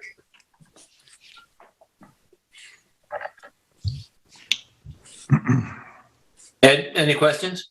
Well, I mean, Mr. Halsey's last statement about he doesn't see how it can affect the pond. The fact is we have, zoning in this area that recommends for us to keep a certain amount of development at a distance from wetlands, and these are large variances being asked for. So you have to recognize that in this situation, that's the case. The other thing that it's apparent when you visit the site is this is a very developed site. Now, Mr. Halsey and I think the TAM correctly said this was all done before modern zoning, so there's not an illegal structure on the site. But when we start adding to these structures that exist, we're taking a pretty developed site and we're now allowing ourselves to, if we did this, we'd be allowing, some exceptions to the zone based on what, for what good reason? And that's a question we'll have to ask ourselves. I think more importantly is the shower, because as was pointed out by Member Berger, it is 100%, we're looking for 100% variance here. We're right down there on the bluff. So I do think these are got to be taken more seriously than you suggest. And I think that's part of our job is to determine exactly what is that impact. Right, and we can Good pick stuff. that up. We can pick that up when we make the decisions as well. But And Mr. Joel, Chairman, I do want go to make ahead. another comment. Joel said that the town is making it hard to repair a foundation, but in the TAM, as it is stated, if that's all they wanted to do, I believe that would have been covered simply by a permit. That's incorrect. I have emails back and forth with the building department, which I showed the planning department. The building department would not give an emergency permit to replace that because it was within natural resource special permit jurisdiction. Okay. Well, That was an that's incorrect. the way- That was Lenny, incorrect. The TAM had been updated since then. Okay. Okay. Mr. Any other Chairman, questions? we should note that there is also a letter in our file from a neighbor who opposes the portion of the application regarding the shed in the shower. So that's from Evan Levine at 56 South Elroy Drive. Just wanted to note that that's part of our file. Thank you, and thank you, Tim. That's good to know in a public hearing. Thank you for that. Let's see.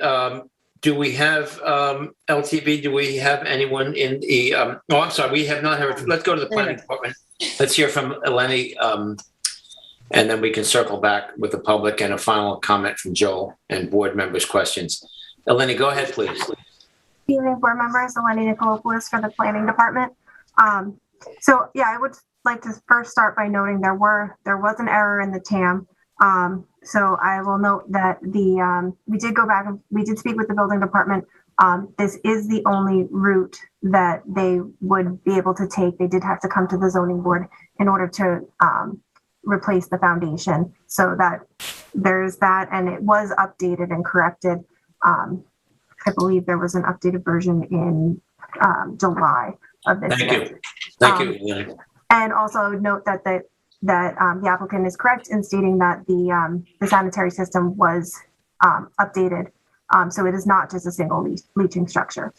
So those were two things that I would like to note. So also note that this property is within the Harbor Protection Overlay District. It is considered pre-existing non-conforming to clearing. Pretty much it's got multiple structures on the property. It all considered pre-existing non-conforming, but it's also pre-existing non-conforming to the HPOD clearing regulations. The first, and it looks like the only certificate of occupancy issued on this property was issued in 2018.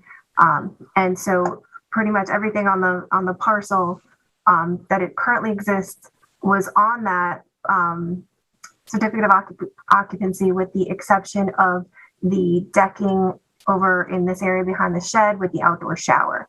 So that's why that's a part of this application, because it was noted, it actually wasn't on the survey when we originally received it, and we noted it on a site visit, and so it was added to the survey. So that is something that is included in this application. It is a unique parcel. This area of town we do see this in this area of town where it was developed prior to modern zoning, and there are a lot of structures on it, and it is very developed. We'll note that the setback variances requested, the wetland setback variances, in addition to the side yard variances for this area of decking and outdoor shower, are significant. We'll note that it's the wetland setbacks on Fort Pond. We don't there are no bluffs on Fort Pond, so we would consider it to be from the wetland. However, it is still a significant variance. The planning department, we do see that the proximity to wetlands associated with Fort Pond for the outdoor shower, it does have the potential to increase runoff to Fort Pond. So that is something that, I know that the applicant had stated that they would install a dry well. We do see where there are areas of this lot that you could install an outdoor shower that would be further away from wetlands, that would be more beneficial. And we would ask that the board consider whether this parcel is suited for this level of development, because there is a lot of development currently. It is under on lot coverage. However, it is an already very developed parcel. So that is something for the board to consider. I would just note that we take no issue with the foundation repair. That is something that's necessary for the, for the safety of the structure. And that is something that the planning department would like to note, that we don't take any issue with that, but we would like to note that the variances for both the proposed deck and the existing decking outdoor shower in this area are, significant and close to wetlands, as well as, there's significant side yard variances as well. Okay, if there are any questions. The bluestone patio that was added, that would also be subject to an NRSP and variance? Yes, that was not, I did not note that on the property when I visited it. It was not on the survey. If it were to remain, it would require a natural resource special permit and definitely wetland setback variances as well. If you could you please go back to the picture of the bluestone patio? Sorry, you got to go through all of them.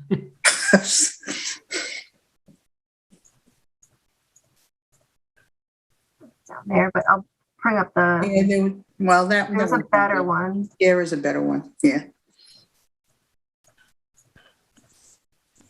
Yeah. Okay. Yeah. So I'm according from the applicants thought they could just put stone on the grass and that would be okay. Their error. They're going to have to remove it. We're not going to. It's not going to be part of any application. Okay. All right. And Joel, just to confirm, the last survey was the one that we received March 16th, 2021, right? Correct. Yeah. Pull that up. Okay. I have a question. Okay. Go ahead, Roy. Mr. Chairman. Sure. Eleni, obviously this property has got a certain intensity of use with all these structures on it. Application like this, a lot of times we look for some mitigation, possibly a greater buffer or something like that to do that. It doesn't seem like there's any room on this property to do it, and to go with that, it seems like that where the shower and that deck is, it sort of impedes that ability to increase a buffer. This house is very close to the water, so it doesn't seem like there's any further mitigation we can seek on this. Is that right?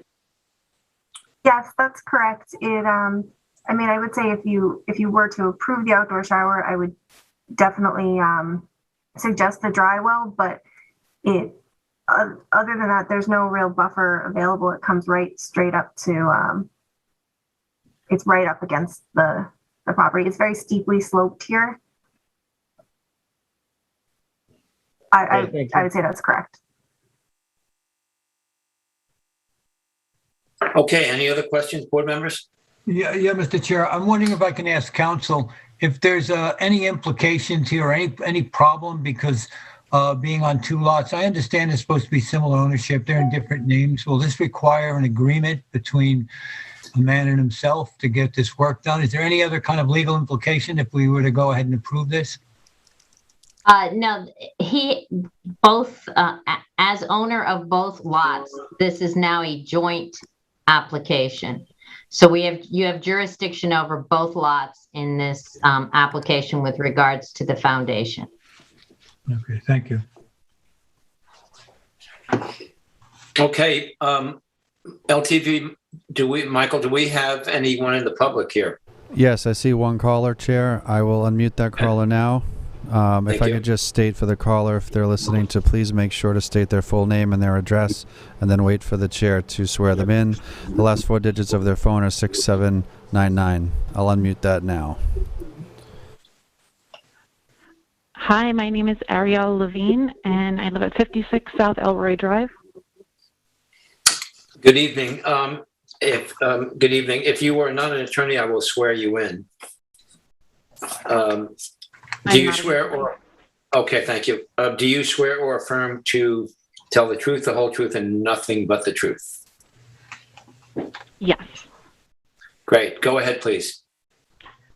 My property lines, I'm directly next to that outdoor shed. That outdoor shower it's directly in my view. It is not something that's frequented once in a while.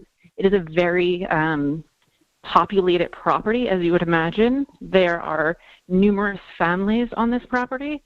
It is a high trafficked area, and it is dumping right into the pond and my property. I'm not okay with it. I'm not okay with how the property is used. You know, I know that's not what this hearing's for, but for the fact that there is a double outdoor shower on my leaking into my property on the pond, I'm not okay with it. Mm-hmm. And then I heard something about the garage. I believe that's also a structure where somebody lives there. Really? Okay, well, thank you Yeah. for your thank you for your participation. We appreciate that. Did you want to say anything Thank else? You have 3 minutes. Anything else you wanted to say, or are you good? You don't No, have that's to. it. I mean, you know, Yeah. I think that's it. I have an outdoor shower that I use every day, and my husband, there's 2 of us that live there, and it's used 4 times a day. So if you imagine there's how many structures on that property, you can imagine how many times that outdoor shower is being used a day. Yep. Yep. I think we All right, understand thank you so much. Thank you very much. We Okay. appreciate you calling in. Thank you. Thank Okay. Anyone else, LTV? No, Chairman, there are no other callers. It's just, Okay. just, you know, I've been kind of texting back and forth with the property owner, and they say that the garage is not habitable. Nobody's living in the garage. It is for storage. I don't know where that's coming from. You know, again, yes, there is an outdoor shower that is right on her property line. You know, I feel the outdoor the shed that's, you know, just upward of that shower would probably be more blocking of views.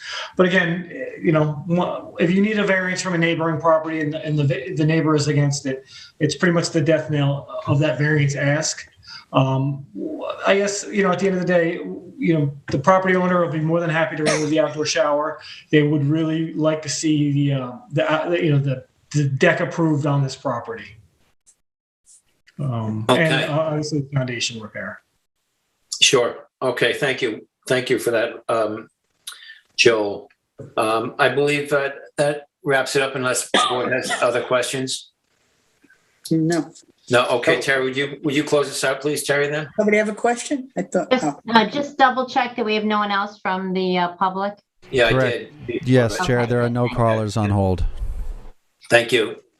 Okay, Terry, go ahead if you Okay. please. For the application of 64 South Elroy Drive in Montauk, Harvey Elgart, tax map 300-048-02-11, make a motion to close the public hearing and to leave the public record open for 2 weeks from the point where this transcript is posted to the town website.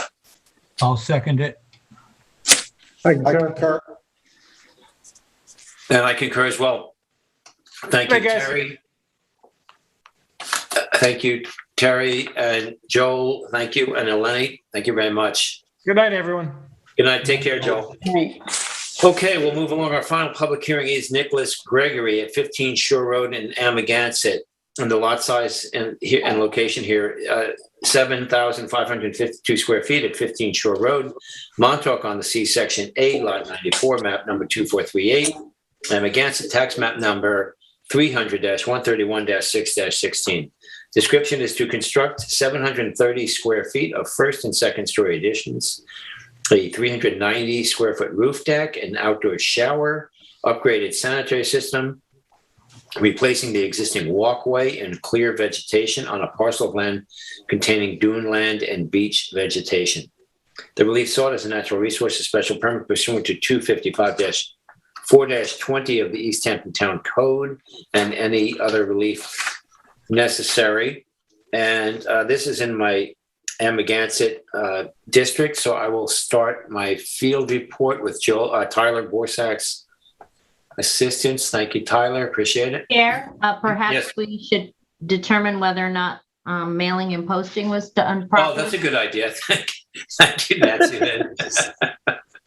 If you please. If you please. We have an affidavit that the mailings were done on the 7th day of October, and that the posting went up on the 7th day of October. So the paperwork appears to be in order. Thank you. I'm not clairvoyant, so I did not know that. So thank you, Nancy Lynn. Okay. So I will do my field report. Here we are. I think this is the last picture, but it really doesn't matter when these are, how these are taken. So thank you. Actually, this is, no, maybe it's not. That's great. That's the first picture. Thank you, Tyler.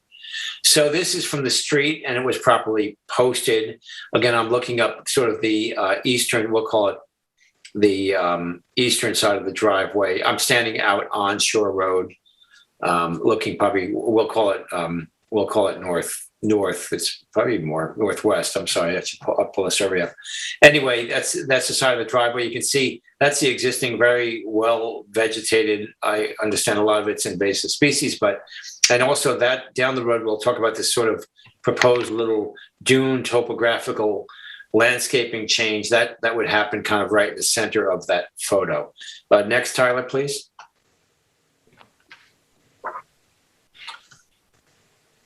Okay, so here I just spun around. This just a sense of the neighborhood. That's directly across the street on Shore Road. And here I am looking to the east, right down. That's kind of right by the White Sands. There was some sort of photo trucks and all sorts of stuff going on down there. That's what you're seeing there. Next, please, Tyler. Now I turn back towards the house. And I'm taking a picture of the house just to the west of it. That is its next door neighbor. I'm standing in the driveway. The bottom right is the gravel of the driveway that I'm standing in of the applicant's house. Next, to give you a sense of that house there. Next, please. Now I turn again, just take another shot of a different angle of the residence. Next, please. I start just to walk up, give you a feel of it. That's walking up the existing wood path, obviously. Where the addition at the, you see the bedroom will be filling in under that deck at the first level, and the second floor addition is going to be kind of coming out towards us where I'm taking the picture. Next, please. Here I turned around. I just did just to give you a sense of looking across the street towards the ocean, and again, that area that will be revegetated and kind of regraded as well.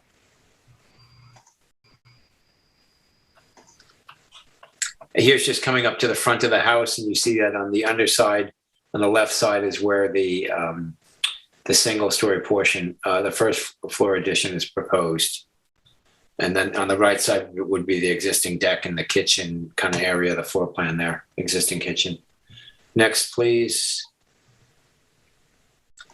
Here, I just walked around on that same kitchen side. So I'm sort of at the eastern side looking back towards the backyard, just to give you a sense. And the neighbor on the right, you see that distance gable of a neighbor as well, catty-cornered to this property. Next, please.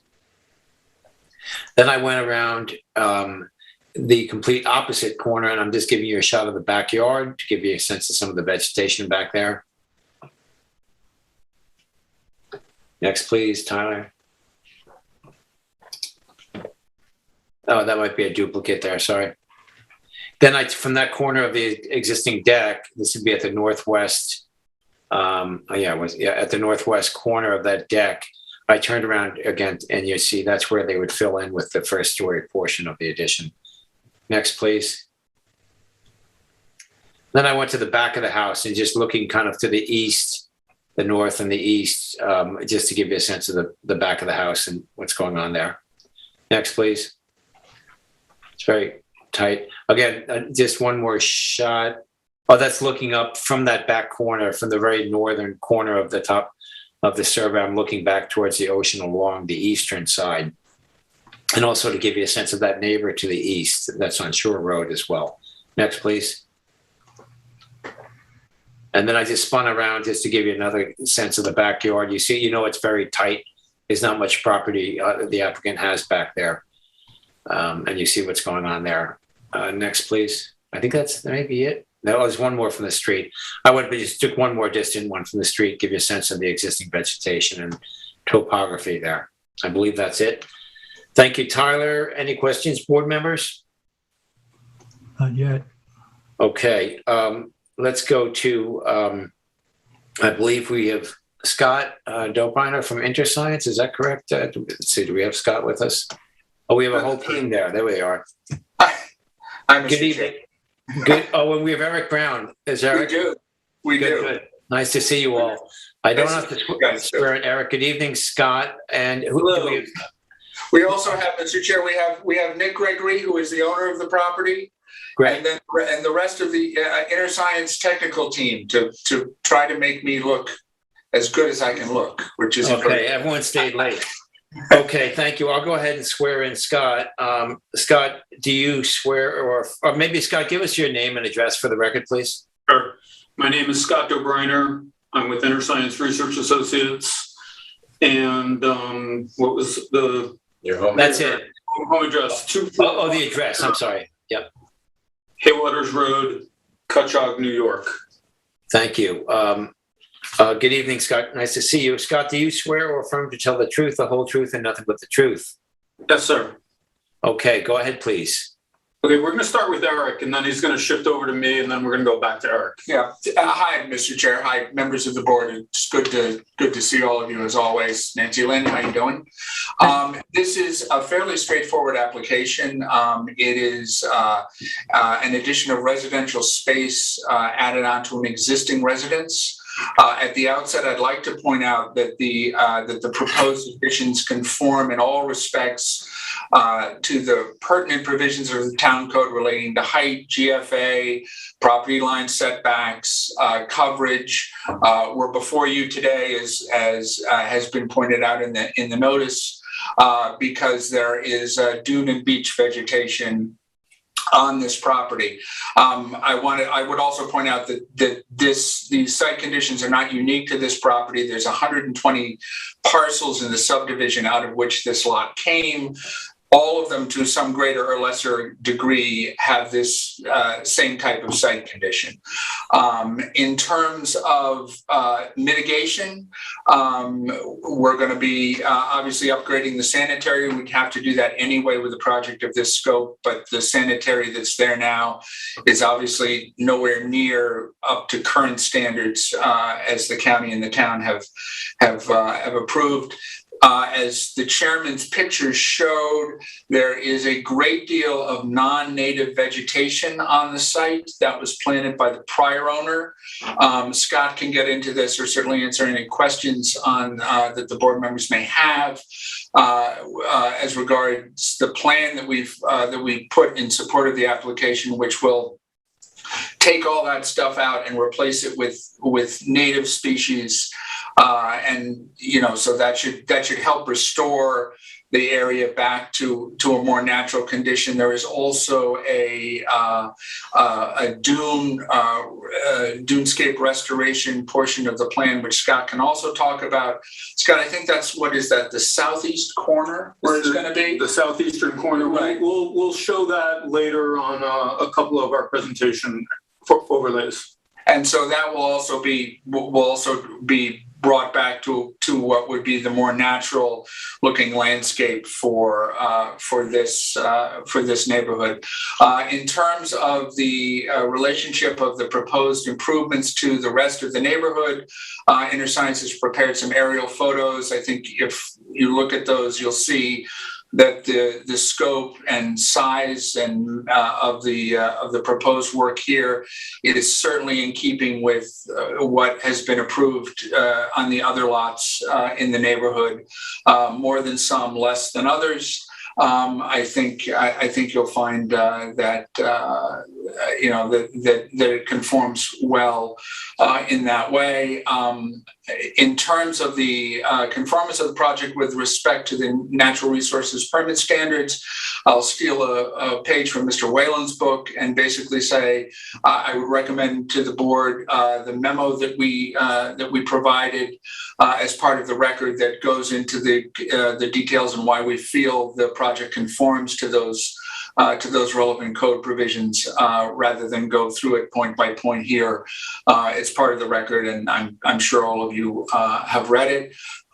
In closing, I believe we have provided 4 letters of support for the project. which we sent them in. We Okay. submitted Okay, them that's fine. along with all the other documents. So they should be part of the record. And with that, we're happy to answer any questions that the board or the planning department might have. Great. Thank you, Eric. Before we go to Scott, we can ask, I will ask if there are any questions of Eric, but I will say also, pardon me, with Scott, and I appreciate your comments, Eric, about the record, because Scott, when you make your comments, feel free to comment, but we do not have to go over in every detail all that we have already seen and read. Is what I'm getting. I agree. Right. No, we agree, Mr. Chair. We're going to try to keep it. We understand everyone's been here a while. We'll try to keep it as manageable as possible. I got too generous earlier. Okay. Any questions for Eric, board members? Otherwise, we'll go ahead, Scott. I will have questions, but we can wait for Scott. Okay. Thanks, Roy. Go ahead, Scott. Okay, can we post aerial overview plan number 2, please?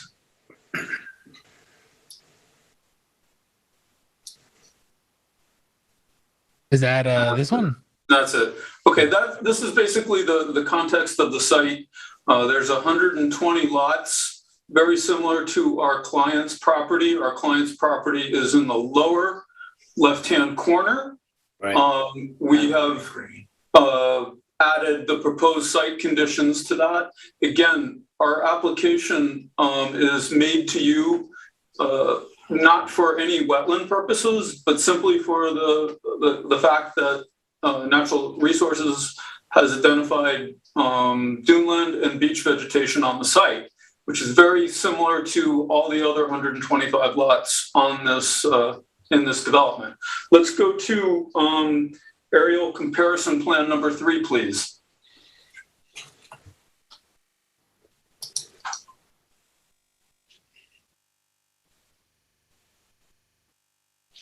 It has the existing, it's it. There we go. On the left-hand side is the site's existing conditions. The site is significantly impacted by disturbance species. There's plenty of bamboo. Go ahead. Okay. The site is impacted by some significant foreign invasive species, including bamboo. The site is small. It's only 7,500 square feet.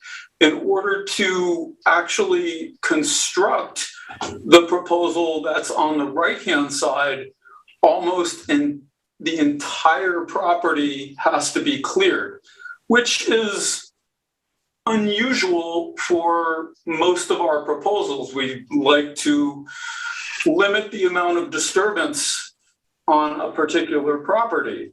However, given that the site does contain so much disturbance vegetation, foreign invasive species, and the size of the lot, the entire parcel will be cleared.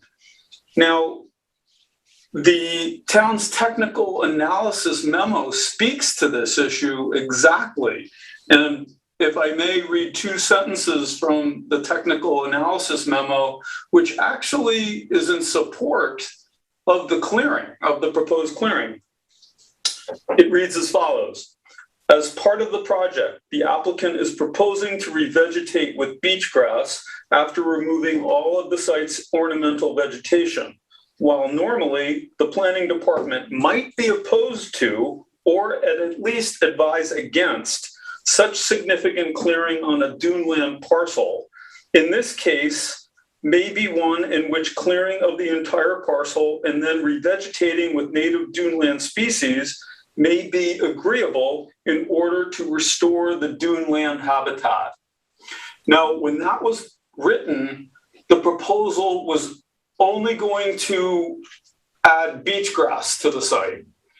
The technical analysis memo suggested additional duneland woody species. Bingo, we got the exact drawing that I was going to ask for. This is the Grimes landscape plan, which proposes, if we could blow that up a little bit more, actually, that would be great. Yeah, thank you. Everything in green is beach grass. The little circles are woody vegetation. There's also, we're proposing right to the north of the sanitary system in the southeastern corner of the site, we're proposing a dune feature. That dune feature is going to be approximately 400 square feet wide and approximately 4 feet tall. I think it's going to be a nice amenity to the site and to the streetscape of Shore Road. Let's stick on that for a second. The drainage, the site doesn't have any drainage right now. In the upper left-hand corner of the rendering is the drainage structure that will receive all of the roof runoff. The site doesn't have any of that right now. In the lower right-hand corner is the new IA sanitary system. So you combine the proposed planting, the drainage plan, the new IA system, I can seriously say that the site is going to be better environmentally after the project is constructed than it is now. So let's go to the aerial overlay number 8. The Inner Science Aerial Neighborhood Analysis 2004.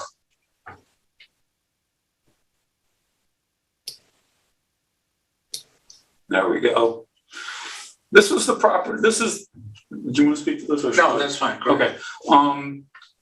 In 2004, this is an air photo from 2004. The property is identified in the lower left-hand corner. Yeah, it's not as clear as what I submitted. It's okay, just go, that's fine. Yeah, it basically goes, the purpose of this drawing is to show you the size of the existing structure in 2004 in relationship to the size of all the structures in the neighborhood in 2004. If you blow it up a little in the proximity of the subject property, it might be a little bit clearer. Yeah. Again, we have these in our file, Scott. We understand you. Yeah. We've seen it. Yeah, it's not as clear as what I submitted. Let's go to the 2020 plan. Okay, that's a little bit better. So there was a question in the technical analysis memo. Does the scope of our client's proposal, how does that relate or compare to the neighborhood itself? So everything that's identified in pink are parcels that have undergone development from the 2000 aerial photo that was just presented on the screen before. Everything in pink has undergone an expansion. So if you just scan through the air photo that's in front of the screen right now, our client's proposal is within the scope of everything else that's gone on and still is taking place in the neighborhood. In fact, you can make an argument that the structure after it's constructed is not any larger than most of the structures in the neighborhood itself. So Eric's memo to the board speaks to that issue. And I don't think I need to go through that now. I think we're fine. But John's been very generous with the time already. So we're probably, I guess, Mr. Chairman, our time would be better spent listening to the planning department and then answering whatever questions. Sure. Yeah, I think it was all very clear. But thank you, Scott. And the application, obviously, the inner science work was very clear. Okay, let's jump to the planning department now. No, John, we got some questions for them. Oh, I beg your pardon. I'm sorry, Roy. We can go through questions. Yeah. Fellas, thank you. But I respect you all professionally. I might disagree with you a little bit about comparing this project to other projects in the neighborhood. I define this neighborhood, and I've defined it many times this way. This is when the town just developed their NRSP, one of the primary reasons they did was the amazing duneland structures that we have. This subdivision existed at that time, and essentially was a number of beach cottages where the dunes meandered between the houses. I think that's the character of the neighborhood, not the redevelopment of the neighborhood as defining it as a character. And to me, the 255, 551D really, to me, it speaks to this whole area as the wholes of some of the parts. And my point is, how much do we redevelop this thing where we're constantly diminishing these meandering dunes?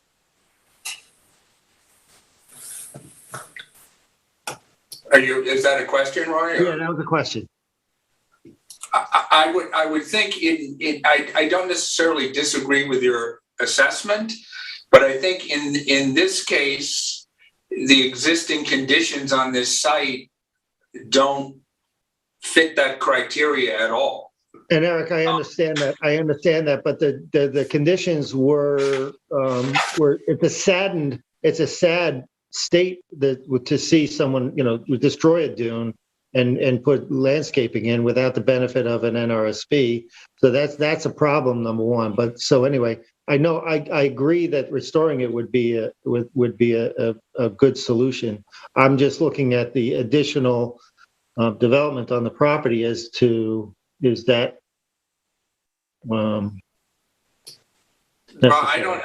I guess I'm not quite sure how to.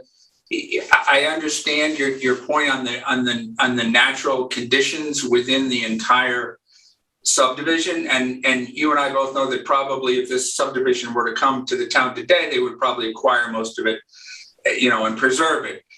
In terms of the legal comparisons between what we're asking for, the comparison we have to make is how does that compare to other precedents that the town and this board have set in terms of development on the rest of the lots. So, as I pointed out, the thing conforms.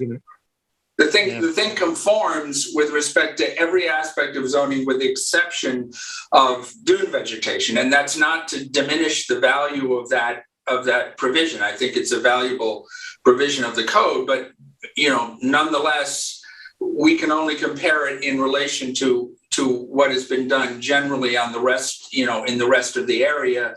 And our position would be that with respect to that, the scope and mass fit in, and the natural improvements that we're proposing, and we understand that they're man-made, they're going to be man-made improvements or man's attempt to try and restore some of what was there. I think at the end of the day, it is at the very least, better than what is there now.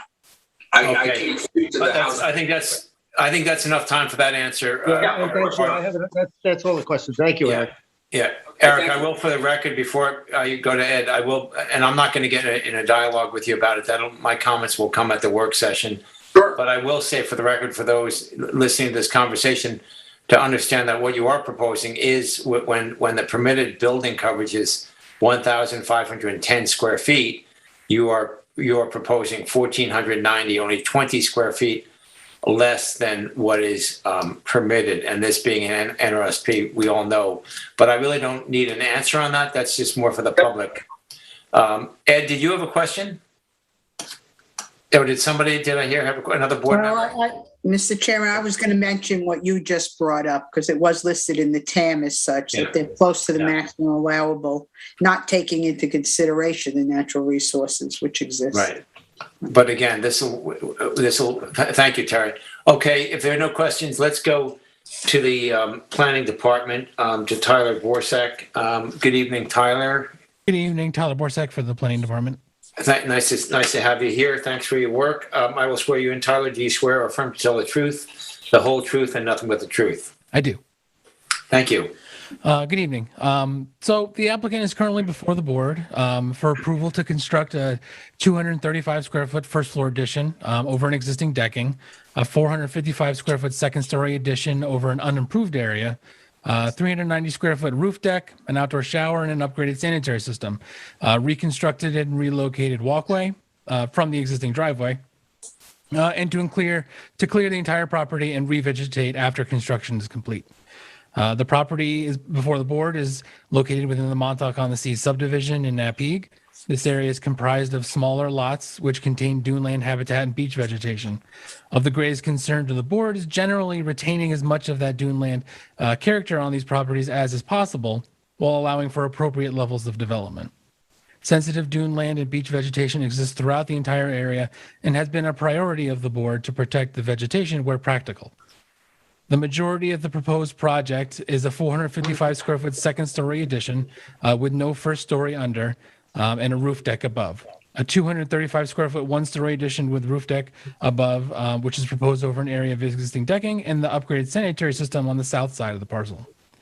The residence will be increasing from approximately 1,159 square feet to a proposed 1,849 square feet, where 2,355 is the maximum allowable gross floor area allowable on this property. The building coverage, as you mentioned, is increasing fairly significantly for a parcel of this size from 13.63% to 19.73%, where 20% is the maximum allowable. The subject parcel has significant duneland vegetation. Was noted as having significant duneland vegetation during a lot inspection in 2009. Since that time, a significant amount of the property had ornamental vegetation either planted or recruited from the area around it, and much of the duneland species have been lost. The project is calling for the clearing of the entire property in order to construct the proposed improvements and install the upgraded sanitary system. Part of that project included the revegetation after the fact. That revegetation plan was updated, as has been mentioned. It now includes beachgrass, bayberry, beach plum, and also bearberry. There was a small area that the woody vegetation could be expanded over, sort of like that dune that they're creating. But overall, the revegetation plan is significantly better. And as was already mentioned, normally we would advise, caution against or even, request outright denial of a property if they were going to be coming in and clearing the entire parcel.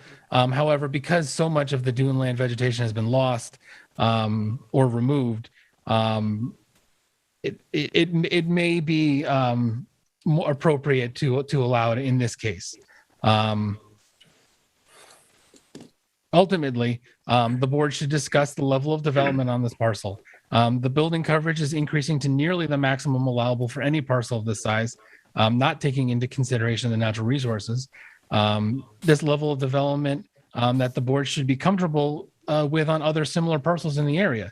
The Montauk-on-the-Sea subdivision is comprised of over 100 similarly sized parcels with duneland and beach vegetation, each of which could utilize the development on this property to compare it to their own. The board should discuss if this level of disturbance and development is appropriate for this parcel, the Montauk-on-the-Sea subdivision in general, and the town as a whole. And I will note that the addition of a second story with nothing below it sort of leaves the door open to do a first story addition in the future potentially.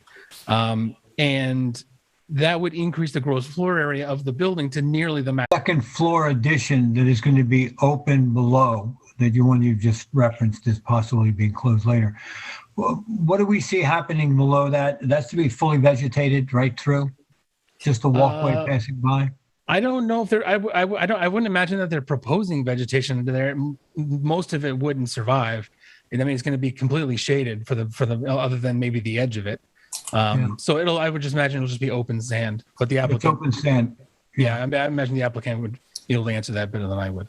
Yeah, and we'd be concerned that it didn't get additional use in some other way. If it was allowed to be open, then it's part of the natural habitat, even if it is void of plant matter, right? Okay. Yeah, I mean, it has some value as sand. Obviously, not as much as if it was vegetated, but there is some value to it, being sand. Yeah. Okay. Thank you, Tyler. If there are no other questions from the board, LTV, do we have anyone in the public who wishes to comment here? No, Chair, there are no callers at this time. Okay. Okay, thank you. Let's see, Eric, I think we've, a quick closing comment or, It purchased in 2019. Yes, Mr. Chair, I just wanted to make sure that the board understands that the applicant in this case is not the person that installed all these invasive species. They came with the property. So I just wanted to make sure that was clear. He purchased in 2019.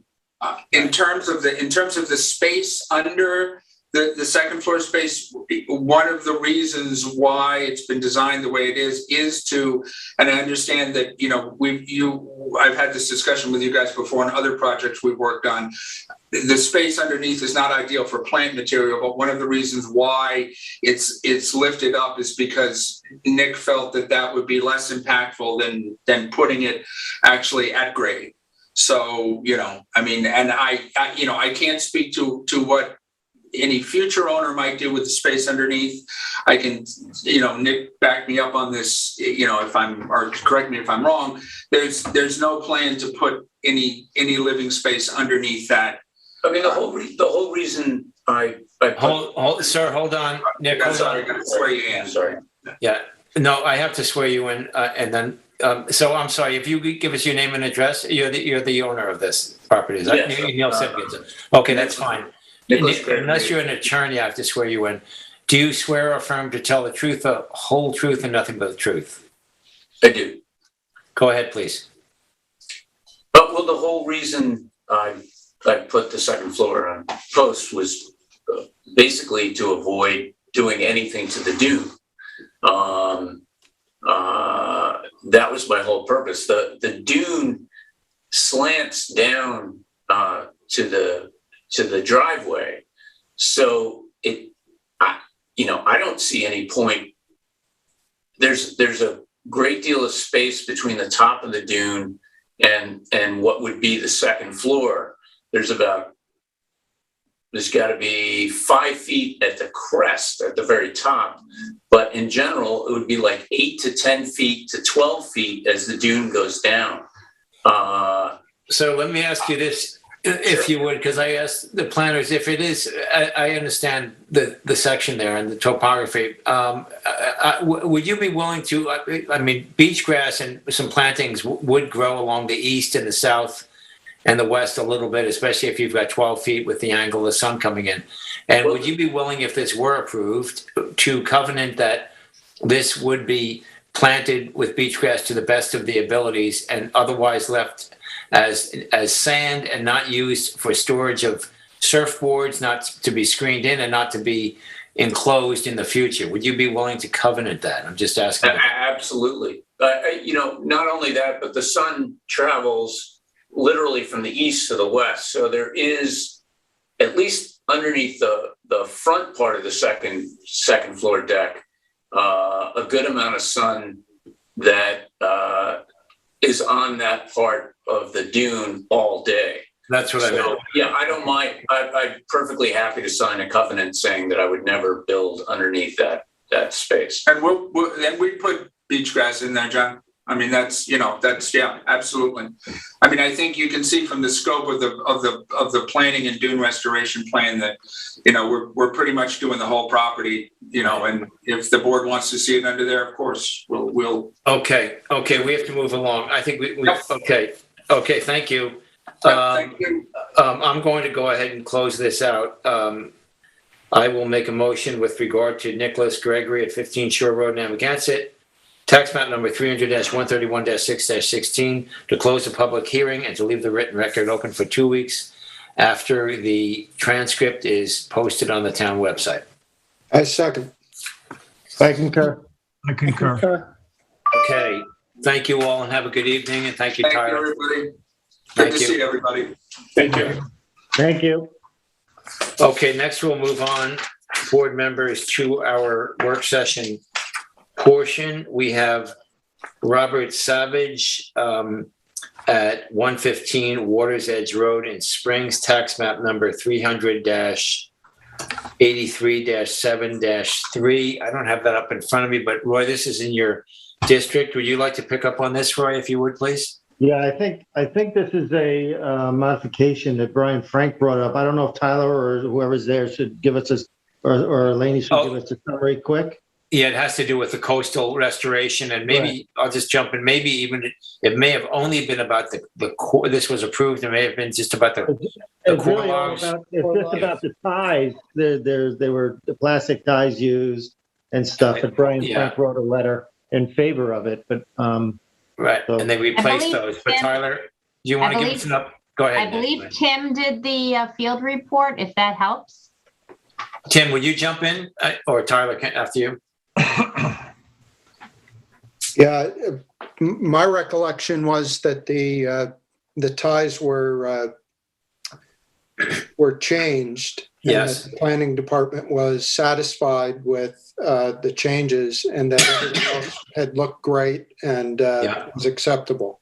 I agree. That's my recollection. Thank you, Tim. I don't know if I'm fine with approving this myself, but Tim and Roy, you're the first ones to speak, if you would please, on this.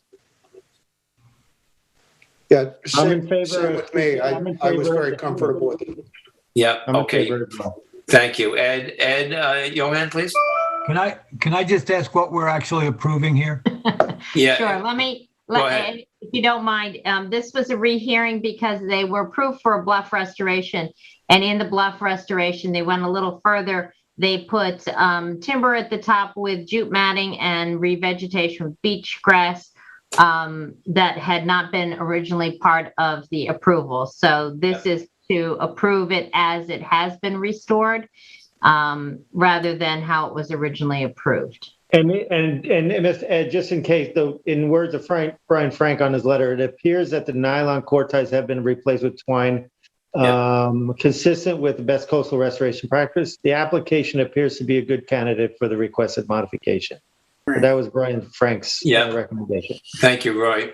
Yeah, you see the thank you, Nancy Lynn. Go ahead, Terry. Document up. No, I was just who got put the document up there. I did. Tyler And this, did. okay, this was Savage 115. Okay. Yep.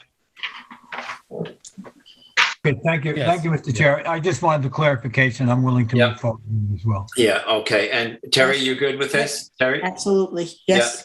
And my comment is that I visited the site and it's a wonderful example of a bluff restoration. I'll have to say that. I'm sure. Yeah, I agree. Tim agrees and Roy. Okay. So Roy, or Tim, if you'd like to, would you like to make a motion? No. Oh, we don't have to. No motions. No motions. Just move on to Okay. the next one. Yeah. Thanks, Nancy Lynn. Apologies. I have what I need. Good. Yeah. Thank you. And I think the same goes for Simpkins. Isn't that correct? Yes. Exactly right. Yes. I think if we can just agree, There's one other issue that there was also the ladder was rebuilt, so there's just a question on that. That's the only difference. The only difference, right? Tim, I visited the property in Pinch Hit for Member Daleen, and this was really well done. Yeah. And there were no issues from the planning department. Yeah. Right. Roy? Yeah, I'm in favor. Terry? In favor. Yeah. Ed? I'm in favor. I am as well. Okay, Council, it sounds like you have what you need then, correct? I do. Thank you. Excellent. Thank you. And thanks, Tim. Okay, now we'll go on down to the draft minutes for October 12th, 2021. I have read these. They looked fine to me. Do I have a motion to approve these? There was one slight update I asked Laura to make. Yeah, I think that Laura, went in there. You made them? Okay. Yeah, All right. Laura's nodding yes. Okay, then I will make a motion to approve the East Hampton Town Zoning Board of Appeals minutes for October 12th. I'll second. Oh, I'll concur. I'll concur. And I concur. And Laura, thank you for your work on that and all the work you do to back us up here. Appreciate it. Okay, next we'll move on to resolutions. We have Wes Golby at 136 Benson Drive in Montauk, tax map number 300-32-6-4.1. Terry, would you pick us up from there, please? Yeah, I guess you'll remember this. It's on Benson Drive. It's a very large parcel where they've requested some variances for some fencing and a shed to remain on the property on where it's located in the property, which was an improvement in setback from a previous administrative application that's in effect also. It's the one where they're changing the driveway administratively also to go over a lot from that comes off Route 27. They needed a variance for the pool, the shed, and for the fencing. And this was an approval, a unanimous approval by the board for the shed and a shower, an outdoor shower that existed. I don't have this in front of me. So, and it was an approval by 4 board members for the fencing and 1 denial on the fencing, which was my denial. But I'm trying to find it. Yeah, I can pull that up. Let's see. Let me see. On the natural resources special permit, it was a complete concurrence, all 5. Complete concurrence for the NRFP, yes. Yeah. And you did see I know what happened by agenda. What? The additional language with regard. Yeah, I saw that. Here. Okay, here, now I got it. Okay, we're getting there. Thank you, Nancy Lynn, and thanks for that adjustment. I'm just getting the details. So I will make a motion to approve. Here we go. To approve the resolution for West Golby at 136 Benson Drive in Montauk, tax map 300-032-06-4.001, as written. Second. I concur. Ed? I concur. Okay, thank you, Ed. I concur as well. Thank you, Terry. And thank you all. I think, Vice Chair, I believe, Council, you don't have anything else, do you, Council? No, I do not. Excellent. Thank you for all your work, Nancy Lynn. Roy, Vice Chair Jolene, would you mind making the last motion, if you please? Sure, Mr. Chairman. I therefore make a motion to close the hearing of the Town of East Hampton Zoning Board of Appeals for Tuesday, October 19th at 9:11 p.m. Second. I concur. And I concur. Thank you all. Thank you, Eleni, Laura, Tyler, LTV, Nancy Lynn.